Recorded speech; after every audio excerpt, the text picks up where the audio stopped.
This is the University of Tampa.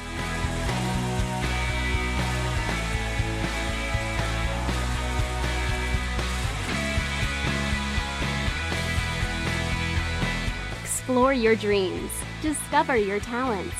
Get ready to invent, innovate, and be a leader. This is the University of Tampa.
Welcome to the University of Tampa. My name is Victoria and I'm a junior studying communications. Today we're going to be visiting some of my favorite off-campus spots that make the Tampa Bay area special. A short walk across the bridge from campus, you'll find Curtis Hickson Park. Located in downtown Tampa, it serves as a popular spot for concerts and festivals. Next door is the Tampa Museum of Art and Glazer Children's Museum. In addition, check out Tampa's Riverwalk, a downtown biking and walking trail that links 5 museums and 7 parks. Just a couple of blocks away is the historic Tampa Theater, a restored movie theater from the 1920s. Tampa's downtown business district, with 18 skyscrapers, is a great place for internships. From here, catch a trolley over to Ybor City, Tampa's historic cigar-making district. Along with lots of restaurants and music venues, Ybor offers a movie theater, museums, shops, and an active nightlife scene. In the mood for some shopping? Take a stroll through Hyde Park Village, an outdoor shopping district with high-end shops and restaurants. For a more traditional experience, International Plaza and West Shore Plaza are both within 4 miles of campus. All shopped out? Nearby you'll find beautiful Bayshore Boulevard, home to the world's longest continuous sidewalk. This 4.5-mile path is ideal for walking, running, or biking, and keep an eye out for dolphins and stingrays in the bay. Any hockey fans out there? The Amalie Arena is home of the Tampa Bay Lightning. In addition, the arena hosts over 150 concerts and events each year. If football's more your speed, come see the Tampa Bay Buccaneers at the Raymond James Stadium. Just across the street is the spring training facility for the New York Yankees. Catch a game when they're in town. You can get close up to nature at Tampa's Lowry Park Zoo. Enjoy the tropical setting while viewing more than 1,200 animals ranging from tigers to chimpanzees and to manatees. Be sure to also check out the Florida Aquarium, an award-winning facility with 20,000 fish and aquatic animals from ecosystems around the world. If you're a thrill seeker, then Busch Gardens has you covered.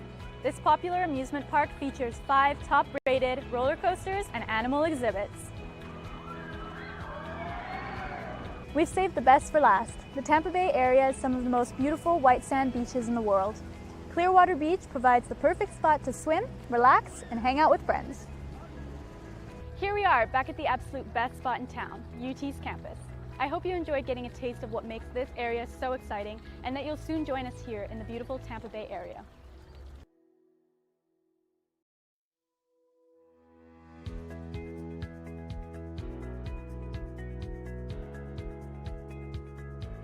Welcome to the University of Tampa. My name is Tucker Whitman and I'm a junior marketing major here at UT. Today we're going to look at some of the highlights of our beautiful Riverside campus here in downtown Tampa. We'll start at Plan Hall. This historic building was opened in 1891 as the Tampa Bay Hotel and now serves as the main academic building here at UT, with 4 floors of classrooms as well as faculty and administrative offices. Next up, the Vaughn Center, the hub of campus life and activities. This multi-purpose building includes the campus bookstore, our primary cafeteria plus an additional food court, a theater, as well as offices and meeting rooms for student organizations. The Vaughn Center is also one of UT's residence halls, providing 5 floors of student rooms. Morsani Hall is another residence hall here at UT. In addition to housing approximately 450 students, this building offers another selection of eateries as well as a small grocery store. Now let's check out the Sykes College of Business. This academic building houses classrooms and faculty offices for UT's undergrad and graduate business students. This building also has a real-time stock trading room. Right next door is the Sykes Chapel for Faith and Values. This gorgeous interfaith chapel features a large main hall complete with a massive pipe organ, as well as meditation rooms and meeting rooms. Student healthcare is a major priority for us here at UT. The Dickey Health and Wellness Center is accessible to all students and provides high-quality services including basic medical care, counseling, and wellness programs. On the east side of campus, you'll find the McDonald-Kelsey Library. Here, students can learn from a large collection of books, periodicals, and digital databases. They can also take advantage of our numerous study rooms and computers. The Academic Success Center is another great resource for students. This is your one-stop shop for academic advising, coaching, and tutoring services. Whether you're a seasoned athlete or just want to shoot some hoops, the athletic facilities here at UT are hard to beat. The Bob Martinez Athletic Center includes a large gymnasium, a weight room, and training facilities. In addition, the campus features an aquatic center open year-round, 6 tennis courts, baseball and softball fields, a 1,500-seat stadium, as well as a lacrosse field and intramural complex. Need a break from studying? Head to Falk Theater and catch a play. This 1,000-seat historic theater serves as a home for all major performances made by UT's Department of Speech, Theater and Dance, as well as special guests. This is one of UT's newest facilities, the Innovation and Collaboration Building. Here you will find UT's very own Starbucks. In addition, classrooms, cybersecurity labs, study lounges, and the Loth Entrepreneurship Center designed for student entrepreneurs to launch their startups. Thanks for joining me today. If you enjoyed this video tour of UT, we'd love to give you one in person. For more information or to schedule a campus visit, go to ut.edu.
National.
And a very pleasant good afternoon, everybody, and welcome to winter baseball. That's right. Here in Tampa, Florida, winter, like to the tune of almost 80 degrees baseball.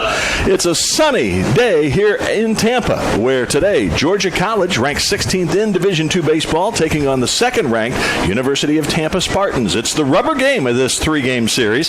Tampa won yesterday, 5-4, a thrilling one-run game. And after Georgia College won the series opener Friday night by the score of 3-2. Again, a one-run game. Both these teams 3-2, nationally ranked there. They've gone at it pretty well. I'm Scott Lynn, Jack Ikes alongside, and nice to be with you, partner. You know what? When we were watching that first game on Friday night, and it was kind of back and forth early in the game, and I said, I bet you this is the way it's going to be all weekend. A couple one-run games so far. Yeah, today, the rubber game indeed. So let's give you the starting lineups. First for the Georgia College Bobcats. Cal Gentry will lead off. He will be the shortstop. He's an All-American, hit .441 last year. Batting second in center field is Logan Maddox. In the three-hole is Wesley Womack. He is a right fielder. Brandon Purcell, the catcher, bats cleanup. Nate Schmall will bat fifth. He is the left fielder. Third baseman Garrett Green bats sixth. The designated hitter today is Brandon Holler. John Davis is at first base batting eighth, and Cassius Young is the second baseman. The pitcher for Georgia College, we'll talk about him in a bit, but it's Chandler Amison, who has no wins, no losses in his two games thus far this season. The starting lineup for the Tampa Spartans, Stephen Smith will lead off and play left field. He has hit safely in every game and is batting .478, doing what he's supposed to do in that leadoff spot. Drew Earhart, the freshman, is at second base, batting second. Darren Miller's at third, batting third. Harrison Bragg, he's the home run hitter on this team. It's very clear here, 5 games in, he hit his second of the season yesterday. He also has 4 doubles, so he is your extra base hit guy. Yes, he is. For sure. Harrison Bragg batting fourth at first base. Danny Servant is the designated hitter today. Connor Kryl will bat sixth in right field. Chris Gaffney, the catcher, and Nick DeTringo will bat eighth. Playing center field, Brandon Galley will be the shortstop, batting ninth. The pitcher, Kevin Pimentel, a record of 1 win, no losses in his one appearance this year. Pitched 4 innings against Bentley. Allowed 3 hits, did not allow a run, walked 1, struck out 5 in his first appearance of the season. So here we go, Jack. Let's see who wins this one today. You know, it's been close. Neither team has really put together any huge innings. The Spartans got off to a 3-run start yesterday on scored a run early, and then Harrison Bragg followed that up with a 2-run shot.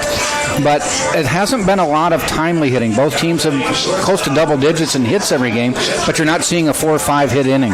Right. I know yesterday I was watching as you and Casey Scoggins called the game, that it was interesting that, Georgia College had lots of base runners, and they were threatening seemingly every inning. Mm-hmm. Here's the first pitch of the game, and it's a fastball right down central as Pimentel locates heat against Cal Gentry, the leadoff man. Beautiful day. Says it's 79 and sunny. It felt close to 80. Here comes pitch number 2. Pimentel brings it, swung on and flied into left center field. Racing over, left fielder going back, making the catch. A beautiful play by Smith. He just kept going back. I thought at first it was going to hang up there a little long enough for him to make a fairly easy catch, but he had to make a difficult play there. Well, just before that at bat, I took a look up. There's some flags atop a couple of these buildings, and there's a fairly good wind blowing over that fence in left field. And that one first off, it hooked. It started out center field, ended up then headed left center and ended up in just left field and kept going deep. So Gentry is robbed of an extra base hit for sure. That's probably a little frustrating for him. After hitting 441 last year, he's now under 250 for the season. He's been held in check this weekend. 5-21. Here's the first pitch. Fastball outside to Logan Maddox, batting .368. He's 7 for 19 this year. He has a triple, 3 runs batted in.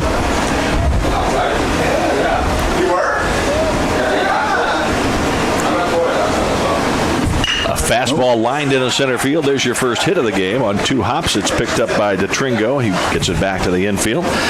2 solid at they bats made connection. So Maddox is aboard. Has not attempted a stolen base yet this season. He's one of the few in the Bobcats starting lineup who has not attempted a stolen base. They seem to get out and run a little bit. That's kind of been the Jason Eller's modus operandi with this ball club, is he tries to get guys into scoring position any way they can. Wesley Womack, left-handed batter, stands in, hitting .421, 8 of 19, and he hits it to left field. The same kind of a ball, way back. Going back to get it is Smith.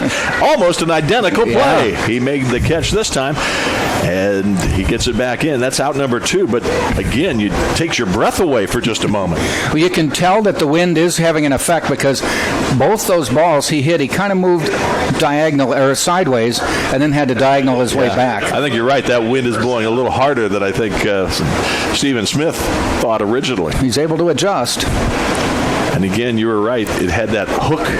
Is it a hook or a slice? That would be a hook. That's a hook. Okay, yes. It hooked out there to him. Beautifully done. All right. Slice.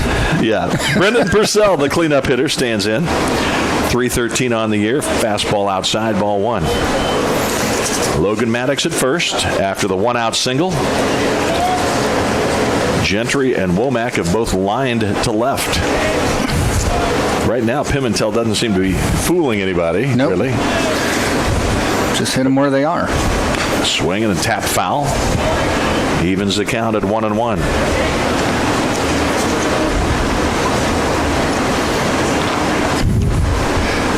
We talked in earlier broadcasts, I know on Friday night wasn't really a factor, but this new awning above the bleachers here really does tend to make a difference. It makes it a lot cooler with that breeze. I think it's very comfortable. Throw to first, runner dives back in safely.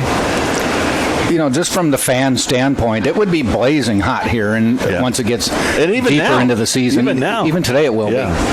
But with that, it really does do a nice job. You can see through it, but it does block a lot of the sunshine. There goes the runner, swung on, high pop-up. First baseman, Bragg, calls for it, comes in and makes the catch. Struggled just a bit with that, it appeared. But it is the end of the inning. No runs, a hit, no errors, a man left on first base. We played a half an inning. It's Georgia College nothing, and the Spartans coming to bat. Some of the sponsors bringing you these games this year: the Walkabout Australian Cafe and Bakery, one of our newest ones. South Tampa's newest delight, located at 627 South Howard, not too far from here. Walkabout features authentic meat pies, pastries, and down under delights. Open Tuesday through Sunday at 10 in the morning. Try us mates at Walkabout Cafe and Bakery. And Mr. Empanada, the beauty of the empanada is its simplicity. Take any of your favorite foods, imagine them inside a pocket of homemade dough that is cooked perfectly until it is golden brown, piping hot. Our empanadas are a culinary treat with 10 locations around the city. Enjoy old Tampa flavor at Mr. Empanadas. You wanted pizza in there. Yeah, see, that's I was my wondering favorite if food. Frosted Flakes would go well in there. Frosted Flakes in a batter, perhaps. It'd be crunchy. Yeah. That would be good, probably. That works. It says your favorite. So. Yeah. You got to call Mr. Empanada, see if they can hook you up with that. That sounds good. I would try it today here in the press box if they could maybe run it out here. Yes, that would be good. Scott Lynn along with Jack Ike, and we hope you're enjoying your Sunday early afternoon here in Tampa. And again, near 80 degrees. The starting pitcher, Chandler Emerson, making his third appearance of the season and his first start of the year. He's gone 4 1/3 innings, given up just 1 hit, has not walked anybody, and struck out 1, has a 2.08 strikeout per 9, so he's not the big strikeout guy. But he's done very well in his limited opportunity at this point. He's a junior from Grayson, Georgia. You look at this lineup or this roster, and almost 99% are from Georgia. They recruit the state well. Now batting left fielder, number 5, Steven Smith will lead it off for the Spartans. Batting .478, a team high 11 hits so far this season in 23 at-bats. No homers, 3 runs batted in. First pitch, breaking ball in there for a strike. He had a 3 for 4 day yesterday, 3 straight hits to start. If he gets on, he is one of the guys who is a threat to steal. There's a shot in the hole. Shortstop makes a diving stop. Gentry has no play at first. With Smith's speed, he beats it out without a play. So an infield hit starts it off for the Spartans. And if you're keeping score at home, that makes him 12 for 24 on the year, 500. Now, Casey Scoggins brought this up yesterday. You look at Drew Earhart's batting average, which is .333, pretty good. 7 for 21. But he would have a better average except for the fact Steven Smith gets on base so much, and Earhart, we'll see here, but almost always tries to push him over to second. Yeah. And gives himself up a number of times. Yeah, and that is what Joe Urso wants him to do. That's why he's in the second hole. He said that as the season goes along, when Richie Rivera comes back, you might not see Earhart in the second hole. There goes the bunt, giving himself up. He might beat this out. There's the throw to first, not in time, and the throw gets away, and on to third goes Smith. The Spartans have runners at the corners. I would call that a hit, but then the error moved them to third, I would think. I think so. That should be a hit and an error on the throw. Beat it out. Yep. And that is how it's being scored. I can hear. We can hear the discussion, the wheels. I hear the discussion. Wheels were turning. Darren Miller coming to the plate. Actually, I want to correct myself. It was Miller that has the 4 doubles, the team high. Harrison Bragg has the 2 home runs, which is the team high. Bragg did have a double yesterday, a stand-up double. Put one in the gap. That's what I was thinking of. I knew he had the double and a homer yesterday. Off the stretch. Emerson steps off the rubber momentarily. Looks in for a sign. Darren Miller, 7 of 20 this season, 350, 4 doubles, 4 runs batted in. Swing the drive down the left field line. That's going to get in and go to the corner. 1 run will score, maybe 2. Joe Urso will hold Earhart up at third base, sliding into second without a throw. There is Miller, who comes up with his 5th double of the season. Well, early indications on this game, both teams are seeing the ball well. Yeah, there are a few clouds in the sky, but they are not bothering these guys at all right now. Unfortunately for Georgia College, they had solid balls that were hit but caught. But everybody is really getting their wraps in well today. We talked about it Friday night in the first game of the series, and I know you talked about it the first weekend. The Spartans' strength is their pitching. That's what Joe Urso has told us, that he's never had a pitching staff this deep, this talented, with so many guys who can throw fastballs in the 90s, a lot of velocity. But Georgia College has been up to that. Yes. They have teed off a little bit. There's a high fly ball. This shot should score a run. We'll see. Center fielder ranges over. That's Maddox making the catch, and he throws back to second base as coming in to score is Earhart. The freshman wanted to get his uniform dirty. He slid into home, even though there was no play. He had 8 innings to go, but he decided to take care of that issue so Nolan has something to do. That's right. So 2-0 the score here in the bottom of the first. Nice sacrifice by Bragg there. picks up another RBI, his 4th of the year. And here comes Danny Servin to the plate, serving as the designated hitter today. He'd been the catcher, I think, in the first 2 games, did he not? Yes. He was the starter. Good to see Chris Gaffney get into the lineup today. He had a nice base hit yesterday. Yeah, pinch hit. Drove in a run. Yep. Which was very helpful because the Spartans needed every run they could get yesterday and held on for the 5-4 win. Gaffney coming off elbow surgery. We'll talk about that when he comes to the plate. The first pitch to Servin is a ball upstairs. Runner at second is Miller with 1 away here in the bottom of the first. Spartans jump out on top in this rubber game of the 3-game series. A curveball is upstairs. 2 balls and no strikes. So Chandler Amison, who was very effective in his first 2 starts, is struggling a bit. And Jason Eller's going to come have a little conference. No action. It's early, but nothing going on in the Bobcat bullpen. Probably just wanted to calm him down. Yeah.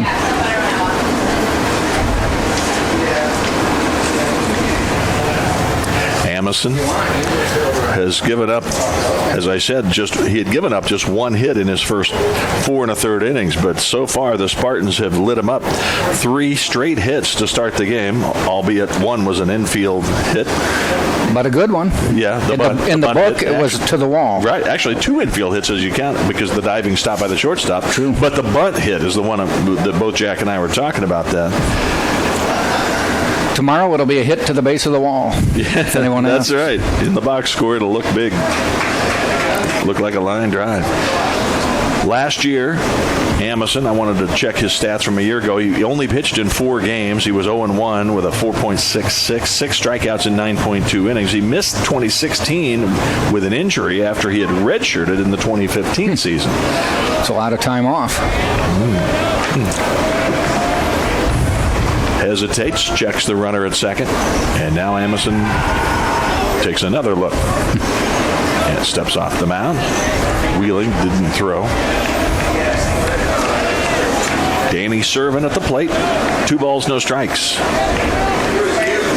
Connor Kryl, while left-handed hitter, is on deck. Fastball swung on and flied to center field. Maddox has no trouble lining that one up and makes the catch for out number 2. Spartans with 3 hits already. If you look at what they've done in 5 games this year, 4 of them have been double-digit hit games, 12, 14, 11, 7, and 10 on the year.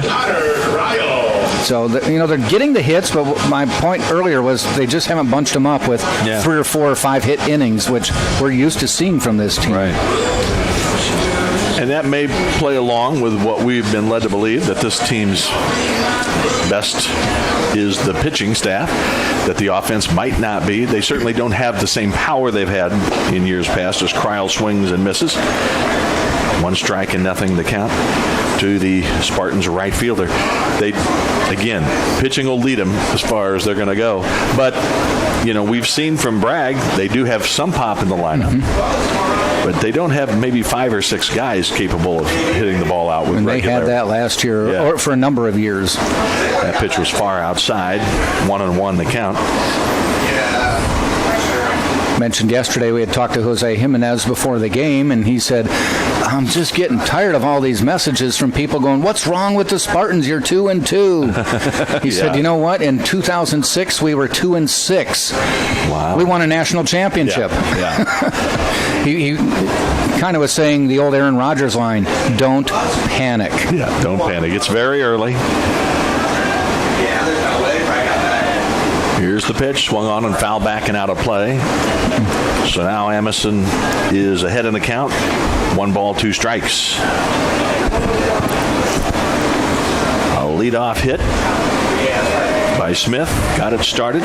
Earhart bunted, beat it out for a hit. And on to third went Smith on the throwing error. Darren Miller then brought a run home with a double. A shot down the left field line, and then Harrison Bragg's sacrifice fly. And there's a swing and a miss.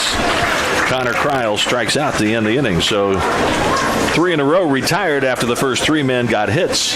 It was 2 runs on 3 base hits, 1 error, and 1 man left on base. We've played 1 here in Tampa. The Spartans, ranked 2nd in the nation, lead the 16th ranked Bobcats of Georgia College 2-0. And let's give a big shout out to Dr. Selman and Gasser and Florida Orthopedic Institute. Their sports medicine team keeps our players safe and provides athletic training services and medical care to UT student athletes. And if you're thirsty, grab a Pepsi. It is the official Spartan soft drink. Might as well top it off with a pizza from Pizza Hut. So give them a call locally here in Tampa, 251-3399. You can get your pizza delivered to UT today. Getting ready to head to the 2nd inning. Kevin Pimentel. Spartans seem to score early so far this year. They're going to put a couple runs on the board in the 1st inning. They did yesterday with 3. They've done it before this year. It's been the middle innings where they've been a little quiet. Yeah. They haven't had any of those 19 or 20 hit games yet in the season. Not yet. That we have seen and expect to see at some point along the way. But the only time they've actually been held down, you said the 7 hits and the 2 runs in that game. That was the one time they've kind of had their offense stymied. Yep. Georgia College in the opening Friday night here of this series. Again, the pitching did its job, kept it at a 3-run game, and I believe the runs they score in the 9th were unearned. Yeah. Kevin Pimentel gave up a hit in the 1st inning and 3 pretty hard hit balls from the first 3 men in the order. Pimentel throws a fastball in the 90s, 90 to 93. He had an upper 90s fastball in high school, Joe Urso was telling me, that but then he broke his arm on a pitch, and the velocity is only now starting to come back. That fastball's up and away. Ball 1 to Nate Schmall. That's tough. I've heard of that before, where it's not really a natural motion throwing a baseball. Overhand, yes. But just throwing a pitch and breaking his arm, that's really something. Fastball just missed the outside corner. The natural motion is softball, underhand. Yeah. I mean, if you think of it, your arm hangs down and will just kind of rotate. Yeah. It doesn't like to be brought over the top. 2-0 pitch is fouled back to the screen. And then you add in trying to curve it, knuckle it, whatever. Right, that'll do it. But hopefully, Pimentel will have a nice season, stay healthy. He has a good slider.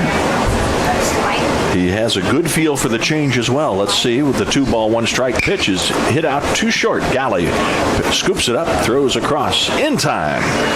Out number 1 is small grounds from Galley to Bragg. Galley's been solid at shortstop. Actually, the up the middle has been real good for the Spartans this year. And that was the other thing Joe said is we'll go as far as pitching goes, but he said our defense should be and has been solid to this point. Yeah, that's good. I think I looked before the game, and I think they've had 5 errors in the first 5 games total. I don't know if you have those numbers handy, but I think, if you're giving up an error a game, a fastball in for a strike, on average, that's not the worst in the world. Yes. But again, they've been pretty solid. I know one of those errors came yesterday or Friday night on a pickoff. Throwing error by the pitcher. Yeah. Not really a fielding error.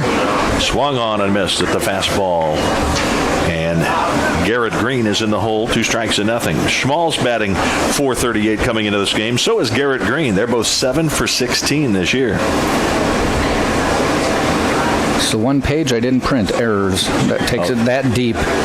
I'm sorry. I didn't mean to bring up something here. Get my people on this, and they fail. It's okay. But I'm pretty sure there have been a couple error-free games, but there were a couple games I think that had 2 errors. The 0-2 pitch outside, trying to get him to go after it. Garrett Green said no. Green has been putting the bat on the ball in the first 5 games of the Bobcats season. No walks, 1 strikeout. So putting the ball in play. 1-2 pitch. There's a ground ball to third. Scooped up by Miller. He throws across in time. 2 ground outs here to start the second. 2 up, 2 down, and here comes the designated hitter, Brendan Holler. You know, the error yesterday, now that I see it here, is Miller had a line shot to third base toward the line, and he leaped up. Ball hit his mitt, came down, and by the time he threw it to first, they had beat it out, so they gave him an error for dropping the line drive, which I thought was a great that he didn't let it get into the outfield. Great effort, yeah. Because it kept a runner from moving too far. But he did get charged with an error. A swing and a high fly ball into short left center field. Left fielder makes the call here, and that's Smith, and he settles under it. Ran out from under his cap, a la Willie Mays back in the day, but he makes the catch routinely, and we've played an inning and a half. No runs, no hits, no errors, nobody left. A 1-2-3 inning for Kevin Pimentel. We've played an inning and a half. It's Tampa 2, Georgia College nothing. And the Courtyard by Marriott is simply refreshing, located at 3805 West Cypress, right here in Tampa, an official host hotel of University of Tampa Athletics. Jersey Mike's, we offer a sub above with the nearest location at 2121 West Kennedy, not far from here. Jersey Mike's is a sub above. Actually, I've gone back to check, and the Spartans had 4 errors in their first 5 games. So that's less than 1 per game. Yeah. And they did not have one in the season opener, I should say, against Bentley. They had 1 error in game 2 of that series. They did not have an error in game 3, and then just 1 in each of the last 2. So it's actually 3 errors. So they have their fielding's been good. Yeah, I got to do that. And when you think about it, you know, Miller's error yesterday, as I said, he stopped a ball from going all the way to the corner. Right. Runner still got on first base, but prevented a double. Yeah. So, and then the other one, again, from the pitcher, so maybe only 1 out-and-out error, perhaps. Mm-hmm. So, yeah, good defense. Your typical error, ground ball, bobbled, or something like that. Sure. We head to the bottom half of inning number 2. Tampa on top, 2-0. If you've just joined us, I'm Scott Lynn. Jack Ike is alongside. Catcher number 17, Chris Gaffney. And his daughter Devin is even in the booth with us today. Offering insightful commentary just for me. Oh, I thought she was coming for the fries and the cheeseburger. Oh, she is, yeah. That too, huh? I would do that as well. Many times I would go along for the cheeseburgers and fries. Here comes the first pitch. A breaking ball off the plate to Chris Gaffney. Good to see Chris getting some playing time. Starting role, coming back from elbow surgery from the fall. That pitch in for a strike. So still in kind of a rehab status. Yeah, he missed all of fall, after that surgery. There's a swing and a fly ball into right field. Coming in, the right fielder camps under it. That's Womack. He makes the catch for out number 1. 4 in a row retired now by Amison. But yeah, Gaffney, as you say, just coming back. He'll probably find his way back into the lineup. But I know DeWurso's trying to play him maybe just once per weekend, although he did hit yesterday. But as far as being out in the field and catching. Now batting center fielder, number 4, Nick DeTringo. Servin has been behind the plate. Maynard has also been behind the plate. Yep. Nick DeTringo stands in, and he takes a fastball for a strike.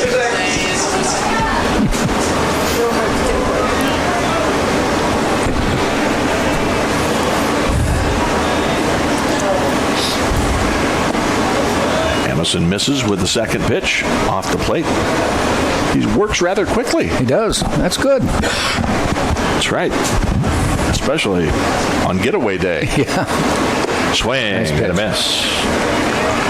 DeTringo couldn't catch that one, and it's a 1-ball, 2-strike count. DeTringo batting .286. He has a double and a home run. Check that, just a double. An RBI he has. There's a pitch off the plate. 2 balls, 2 strikes. No homers, 1 run batted in. He's walked a couple times and fanned a couple times so far in the first 5 games. 2-2 pitch is upstairs, ball 3. Tringo laid off it.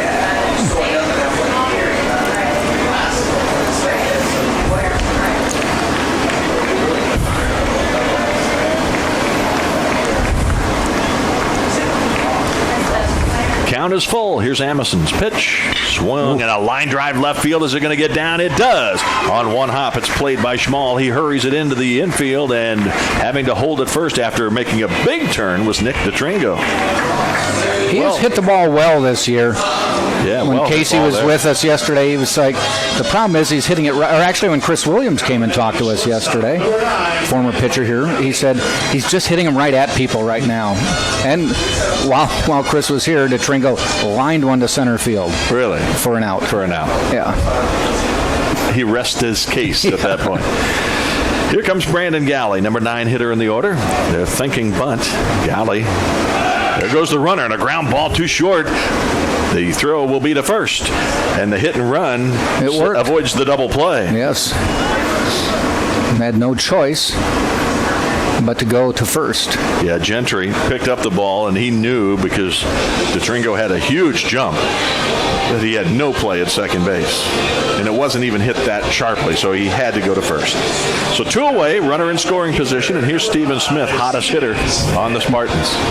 You mentioned 3 for 4 yesterday. Mm-hmm. He's 12 for 24, I believe. That makes him an even 500 on the year. Even my public school education says that.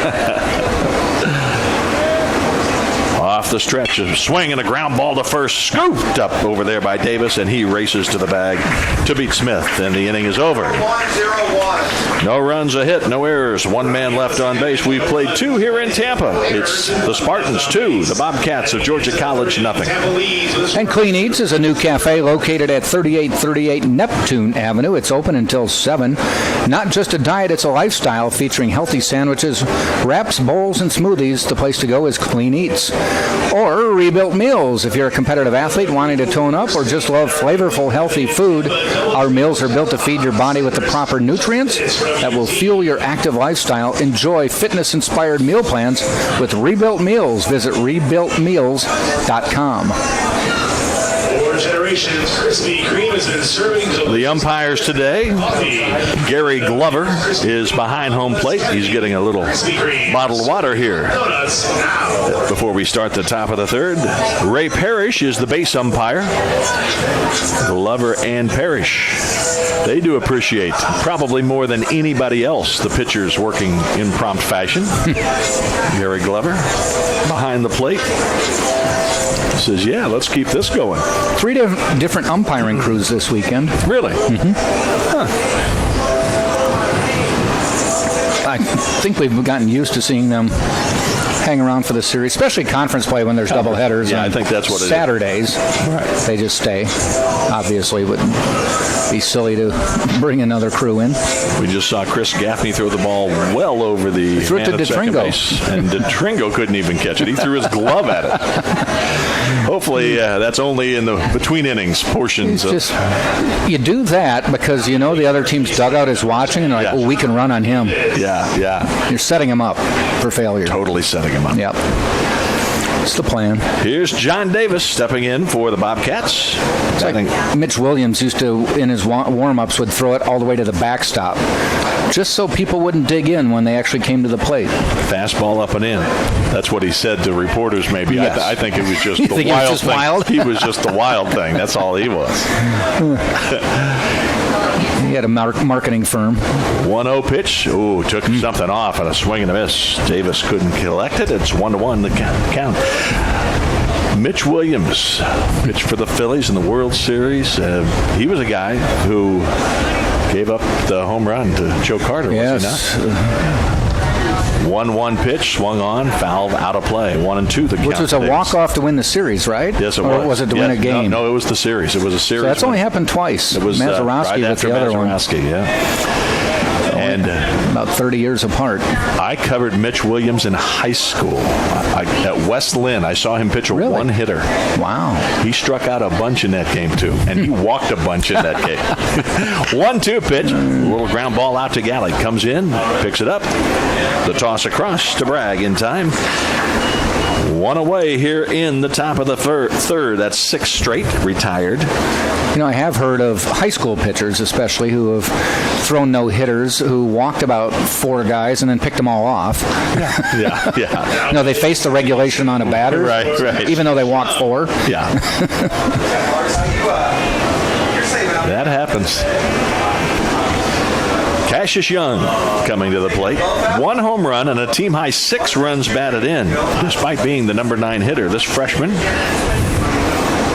stands in, and here's the pitch. Fastball upstairs. I don't know if you have access to it. He's not hitting a lot, so I'm wondering if he didn't hit a 3-run homer or maybe a grand slam. I think he did. I think it was a 3-run homer.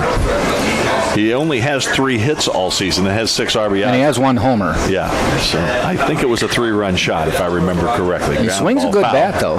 Yep.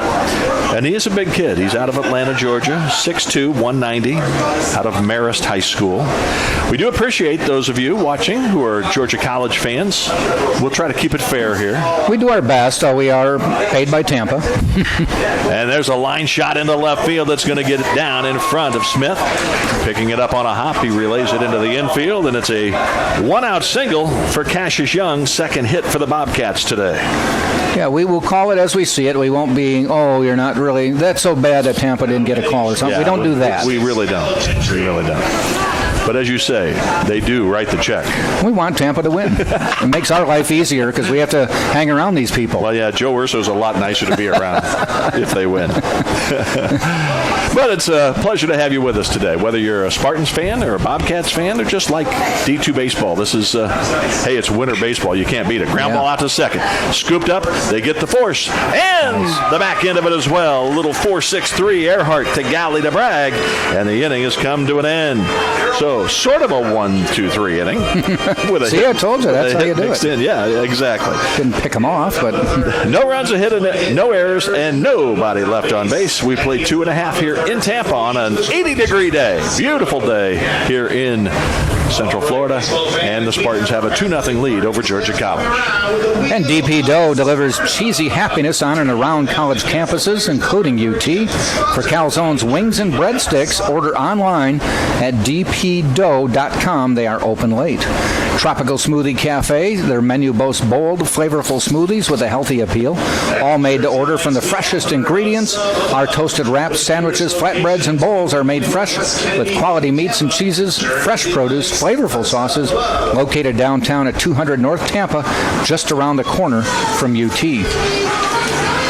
Well, we didn't say it because it almost looks so routine, but, you know, you're playing a freshman at second base, and he started that double play, and Drew Earhart will lead off here this inning.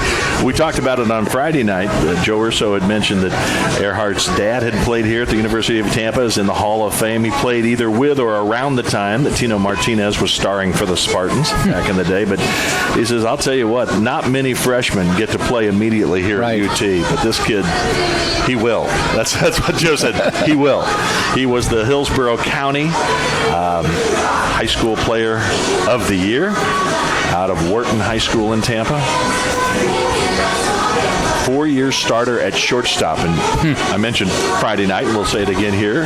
Those of you who didn't hear it, he said that, you know, even though he is a shortstop by nature, they're putting him at second base to take a little of the pressure off. That you don't have to worry about being the glue that holds the whole infield together. Earhart takes a fastball up and in. Oh, they're saying no pitch. Oh, he's saying turn the music. That's what they're after. The umpire. That's the second time. I noticed he did that earlier. Yeah. This time they just forgot about the music, and it's the second time the umpire has signaled knock it off. Yep. I think the pitch did count, although I'm not they didn't put it up. Absolutely certain, but I'm not sure. We'll see what he puts up here. It says 1-0 or 2-0, so I think that pitch did count. It probably did count because he didn't think to stop play either. There's a swing and a fly ball, deep left field, going back to the fence, and making a catch right in front of the fence is Schmal. Wow. You know, we saw about 2 or 3 of those on Friday night where he went right back to the wall and made the catch, and this was another one. Earhart showing some power there. Yeah. Well, when Schmal made the catch, right after he made the catch, put the ball in his right hand, he put his hand back and actually touched the wall, so he was within a foot. Wow. That was a long drive. And I think you're right. You know, if there's a breeze, and there is a little breeze, it is blowing out to left. Yes. Here comes Darren Miller. Doubled in a run in the first, and he takes a breaking ball in for a strike. Miller 8 for 21 on the season now with 5 doubles, team high. I don't think anybody else has 2 doubles this year. Check swing, nope, they say he went around. So 2 strikes and nothing, the count to Miller. Miller does strike out a bit. You are correct. He's had 7 times he's gone down on strikes as he takes a fastball above his helmet for ball 1, 1-2. Harrison Bragg on deck. Stick around. He might be worth the price of admission here. And there's a line drive down the line, foul. Well hit, but well in front of that pitch was Darren Miller. Miller 5 runs batted in on the year now after doubling in a run in the first.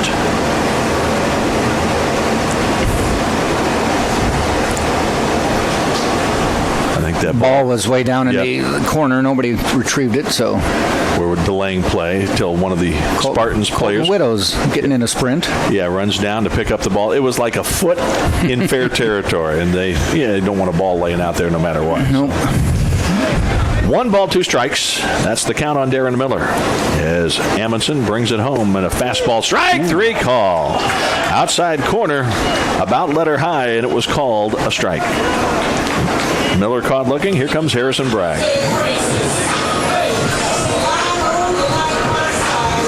No other player has homered for the Spartans, but Bragg has hit a couple. He is strong and powerful. 6'4", 230, and he looks bigger than that to me. I mean, he's just strong. Fastball in there for a strike. A senior, his first year here at the University of Tampa. Last year at Mississippi State, he had 3 homers and had 10 runs batted in part-time duty. Batted .290 at that Division I program. Curveball upstairs, 1-1 the count. Based on his hometown, which is the state of Washington, he's traveled farther than anyone to become a Spartan. Yeah. Northwest native. Yeah. He's not used to sunshine and 80-degree weather. Swing and a miss. He was fooled on the change, and Bragg is in the hole now. 1 ball, 2 strikes. Hit a sacrifice fly in the first. Homered yesterday, his second bomb of the year. Swing and a miss. Chased the fastball upstairs. And a 1-2-3 inning. Amundsen really has come back strong now, retiring 9 of the last 10 men. In fact, striking out 3 of those. No runs, no hits, no errors, and nobody left. We have played 3 here in Tampa. Fast-moving game. The Spartans lead the Bobcats of Georgia College by the score of 2-0. Legacy Production Group is Tampa's premier nightlife marketing company, providing weekly parties and special events. But Legacy Production Group, don't think of them as just for the nighttime. They also have planned charity and corporate events for pretty much any organization. Legacy Production Group is operated by proud UT alums. And the Doubletree by Hilton Tampa Airport West Shore. Book a beautiful room or suite at our new hotel on Cypress, just minutes from UT. Thinking more and more about that. You talked about the defense, and now that we actually looked at the numbers, they having only 3 errors in the first 5 games with no more than 1 in any game. Right. That is good defense. Yeah. The one, though, cost them. One of the errors cost them. Yep. Yeah. And cost them a win. Yeah. Yes. Or a potential to win as the throwing error led to an unearned run, and they lost 3-2. We talk about that a lot, how things change. Right. If that wasn't. I thought that was the 3rd run, though. No, I don't think so. Wasn't it? I'll double check. Okay. Let me go back to my scorebook. Yes, I keep a scorebook. No, that was actually earlier in the game. It was in the 6th inning. It was their second run that tied it for them. So he very likely could have scored anyway because he was at first and the next guy doubled. So it would have been second and third with 1 out. Right. It changes the whole game. So the next guy grounded out for the final out of the inning, as it turned out, because Nate Schmall, who had doubled, was caught stealing right after that. So, but he wouldn't have tried to steal with a man on third base. So the whole situation changes. Who knows? They might have singled home those 2 runs, and they both would have been earned at that point. For some reason, I thought it was later in the game. Yeah. First pitch in there for a strike to Logan Maddox. Hit a line drive single to center his first time. His 8th hit of the year. Fastball outside and a little low, I think. 1-1. It's a 2, 3, and 4 hitters this inning. Maddox, Womack, and Purcell. I'm Scott Lynn, Jack Ike alongside. Glad you're with us. Swing and a drive into deep right center field, and I don't know if anybody's going to get there. Going back, diving catch. No. It is on the ground, and Maddox is going to pull into second with a double. Great effort by DeTringo, diving to try to make the catch. It was right between he and Cryle. I worried for a time about a collision. Right. Cryle bailed out in a good way. He heard that DeTringo wanted to give it a shot. And DeTringo diving, thought it stayed in the glove, but all of a sudden we saw it rolling. A heck of an effort by DeTringo, who is a natural infielder who's been converted to center field because of the injury to Richie Rivera. In fact, that was one of the interesting stories Joe Urso told me. He said that, he was probably in the mix, DeTringo, to earn playing time with Earhart, but at second base. But he said to the coach, you need an outfielder? I can help you. I played outfield up until my freshman year in high school. That's a long time ago, wasn't it? 8th grade. But they gave him a tryout, and he did well. And he's played well out there. So, bottom line is Nick DeTringo is doing a good job in center and almost made a miraculous catch out there. 1 ball, no strikes. The count. And a swing and a ground ball to second. Earhart scoops it up and will throw over to Bragg in time. Moving on to third is Logan Maddox, now with 1 away. He is 90 feet away from getting the Bobcats on the board. The good thing about playing center field, even though you're the captain of the outfield and you get to call plays as you see them, is you're not going to get the slice or the hook as much. You're going to see a true ball. Yeah. So it does make it a little bit easier to be a center fielder if you're not experienced out there. Obviously, you look at guys in center field, though, they have to have speed. Yeah. So that's one thing DeTringo has. He had a really good fall. And they were looking to find a way to get him on the field. Now, timeout's being called by Gaffney. He wants to go out and talk to his pitcher. This is not necessarily about what pitch do you want to throw, because the pitches are called by Sam Militello, the pitching coach, in the dugout. Gaffney comes back now. Brandon Purcell, the cleanup man, at the plate.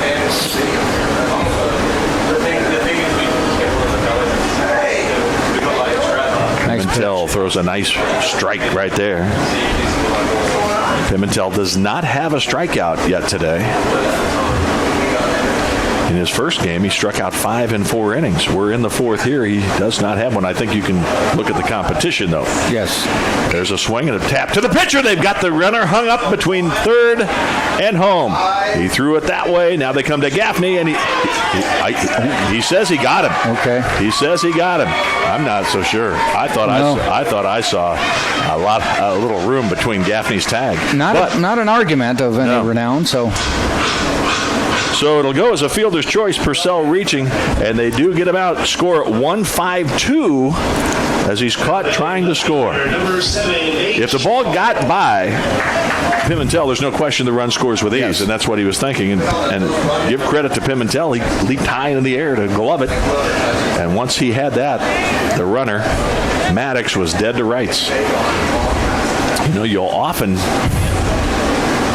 come right at the runner and then throw it, and that's kind of what he did. The fastball is off the plate, ball 1. But the only thing they did wrong there is I think Pimentel threw it too soon. Yeah, threw it too soon, and maybe wasn't closer to the bait. Yeah, because he threw it, and there was a long way. They had to make a good, strong throw, and Gaffney had to make a tough tag, so it wasn't routine. Runner going, and he'll steal second, standing up as the ball gets away from Gaffney. Stolen base for Purcell. He's now 3 for 3 this year. That was the easiest one he's had.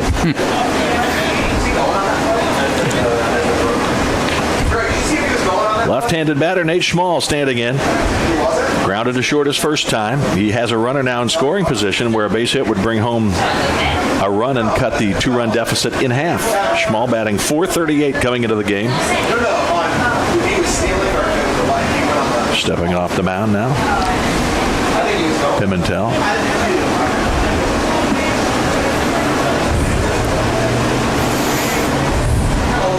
2-0 pitch. Swung on and popped up, back and out of play.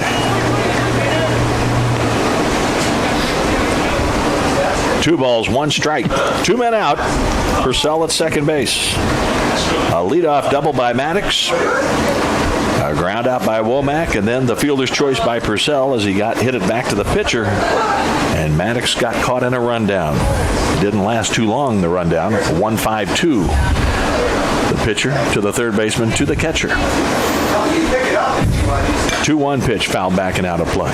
And again, what you prefer to have is the runner running back towards third rather than back towards coming to heading the plate. Home. Because if he beats the tag, he scores. Yeah, you don't want him advancing if at all possible. So I don't think that was textbook. At worst, you want him back where he started. Yeah. So just a little bit quick on the throw. Got the desired result. And there wasn't much of an argument, so obviously the umpire right there had maybe he heard him tag. Maybe he swiped and heard the connection. Oh, there's a long drive down the right field line, giving chase and going into the corner and all the way to the wall. It's foul.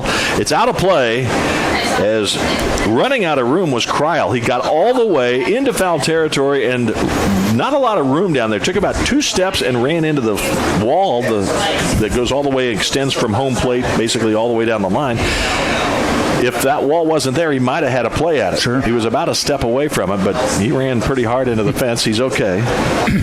But he couldn't make the catch. And so it's just a long foul.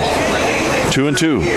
The count. But Schmall golfed that thing, and I thought it had a chance if it stayed fair.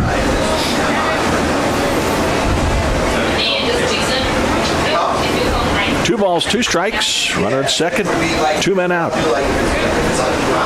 Nate Schmall stands in.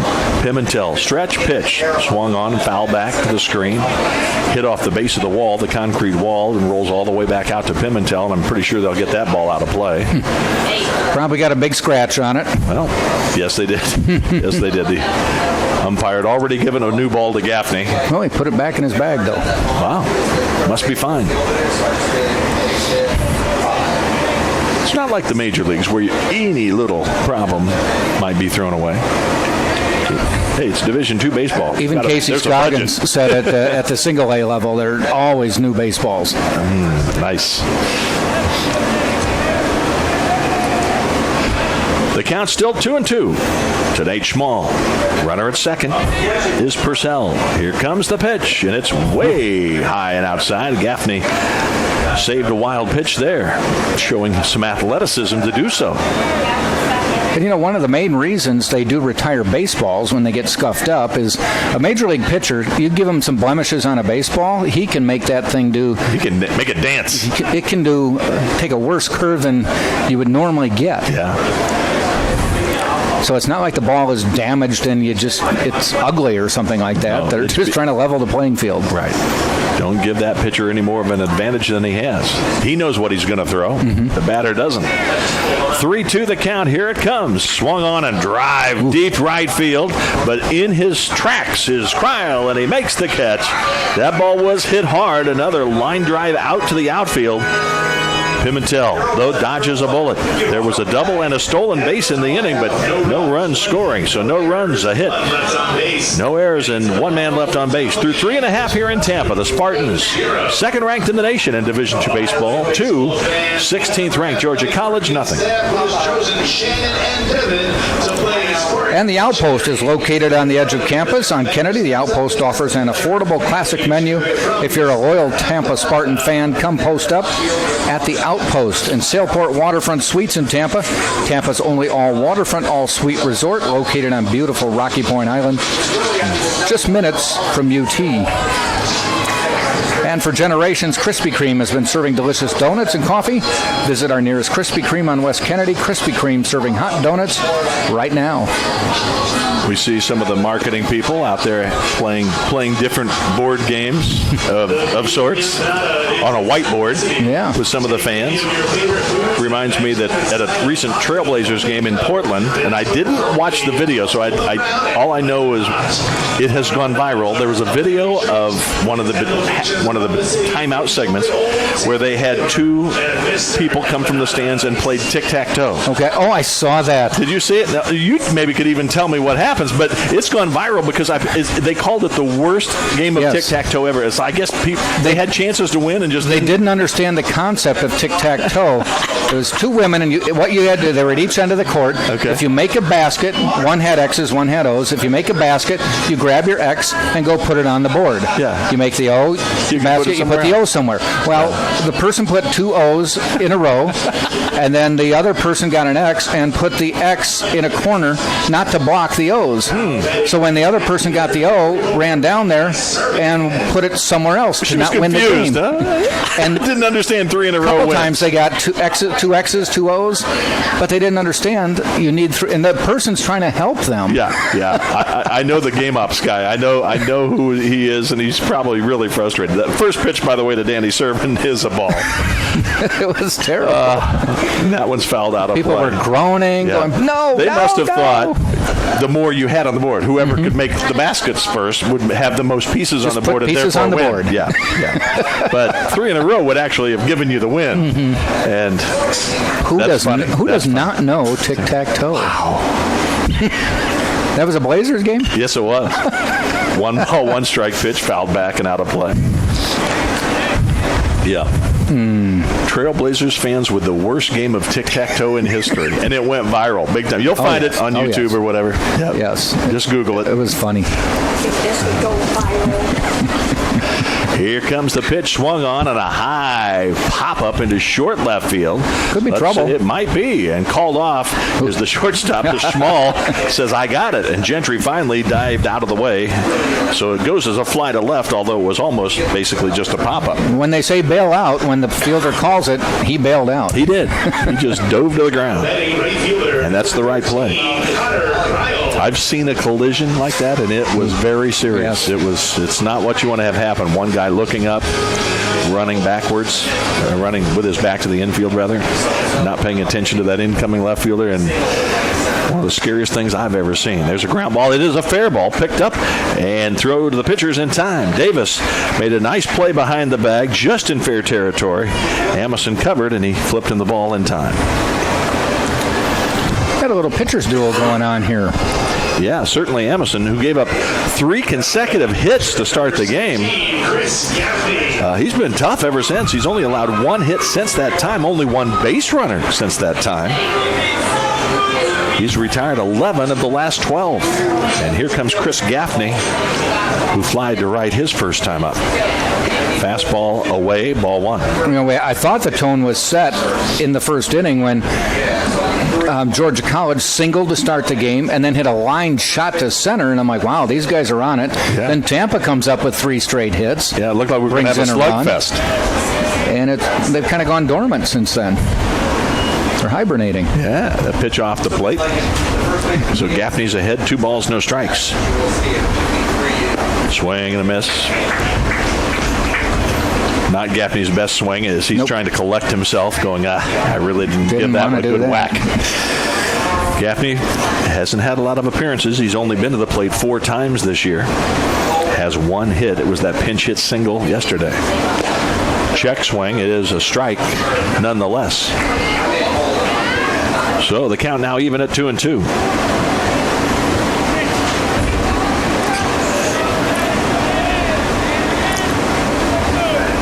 Here comes the pitch. Swing and tap foul down the third baseline, out of play. Nice job by Chris to adjust to that off-speed pitch. Still got the wrist around a little too quickly. Well, I'll tell you what. They have really settled Amison down. Since that meeting at the mound, he has been almost perfect out there. And a curveball in for a strike. Gaffney thought it might have been outside or not maybe going to argue with that one, though. But it's another strikeout, and the second called strikeout.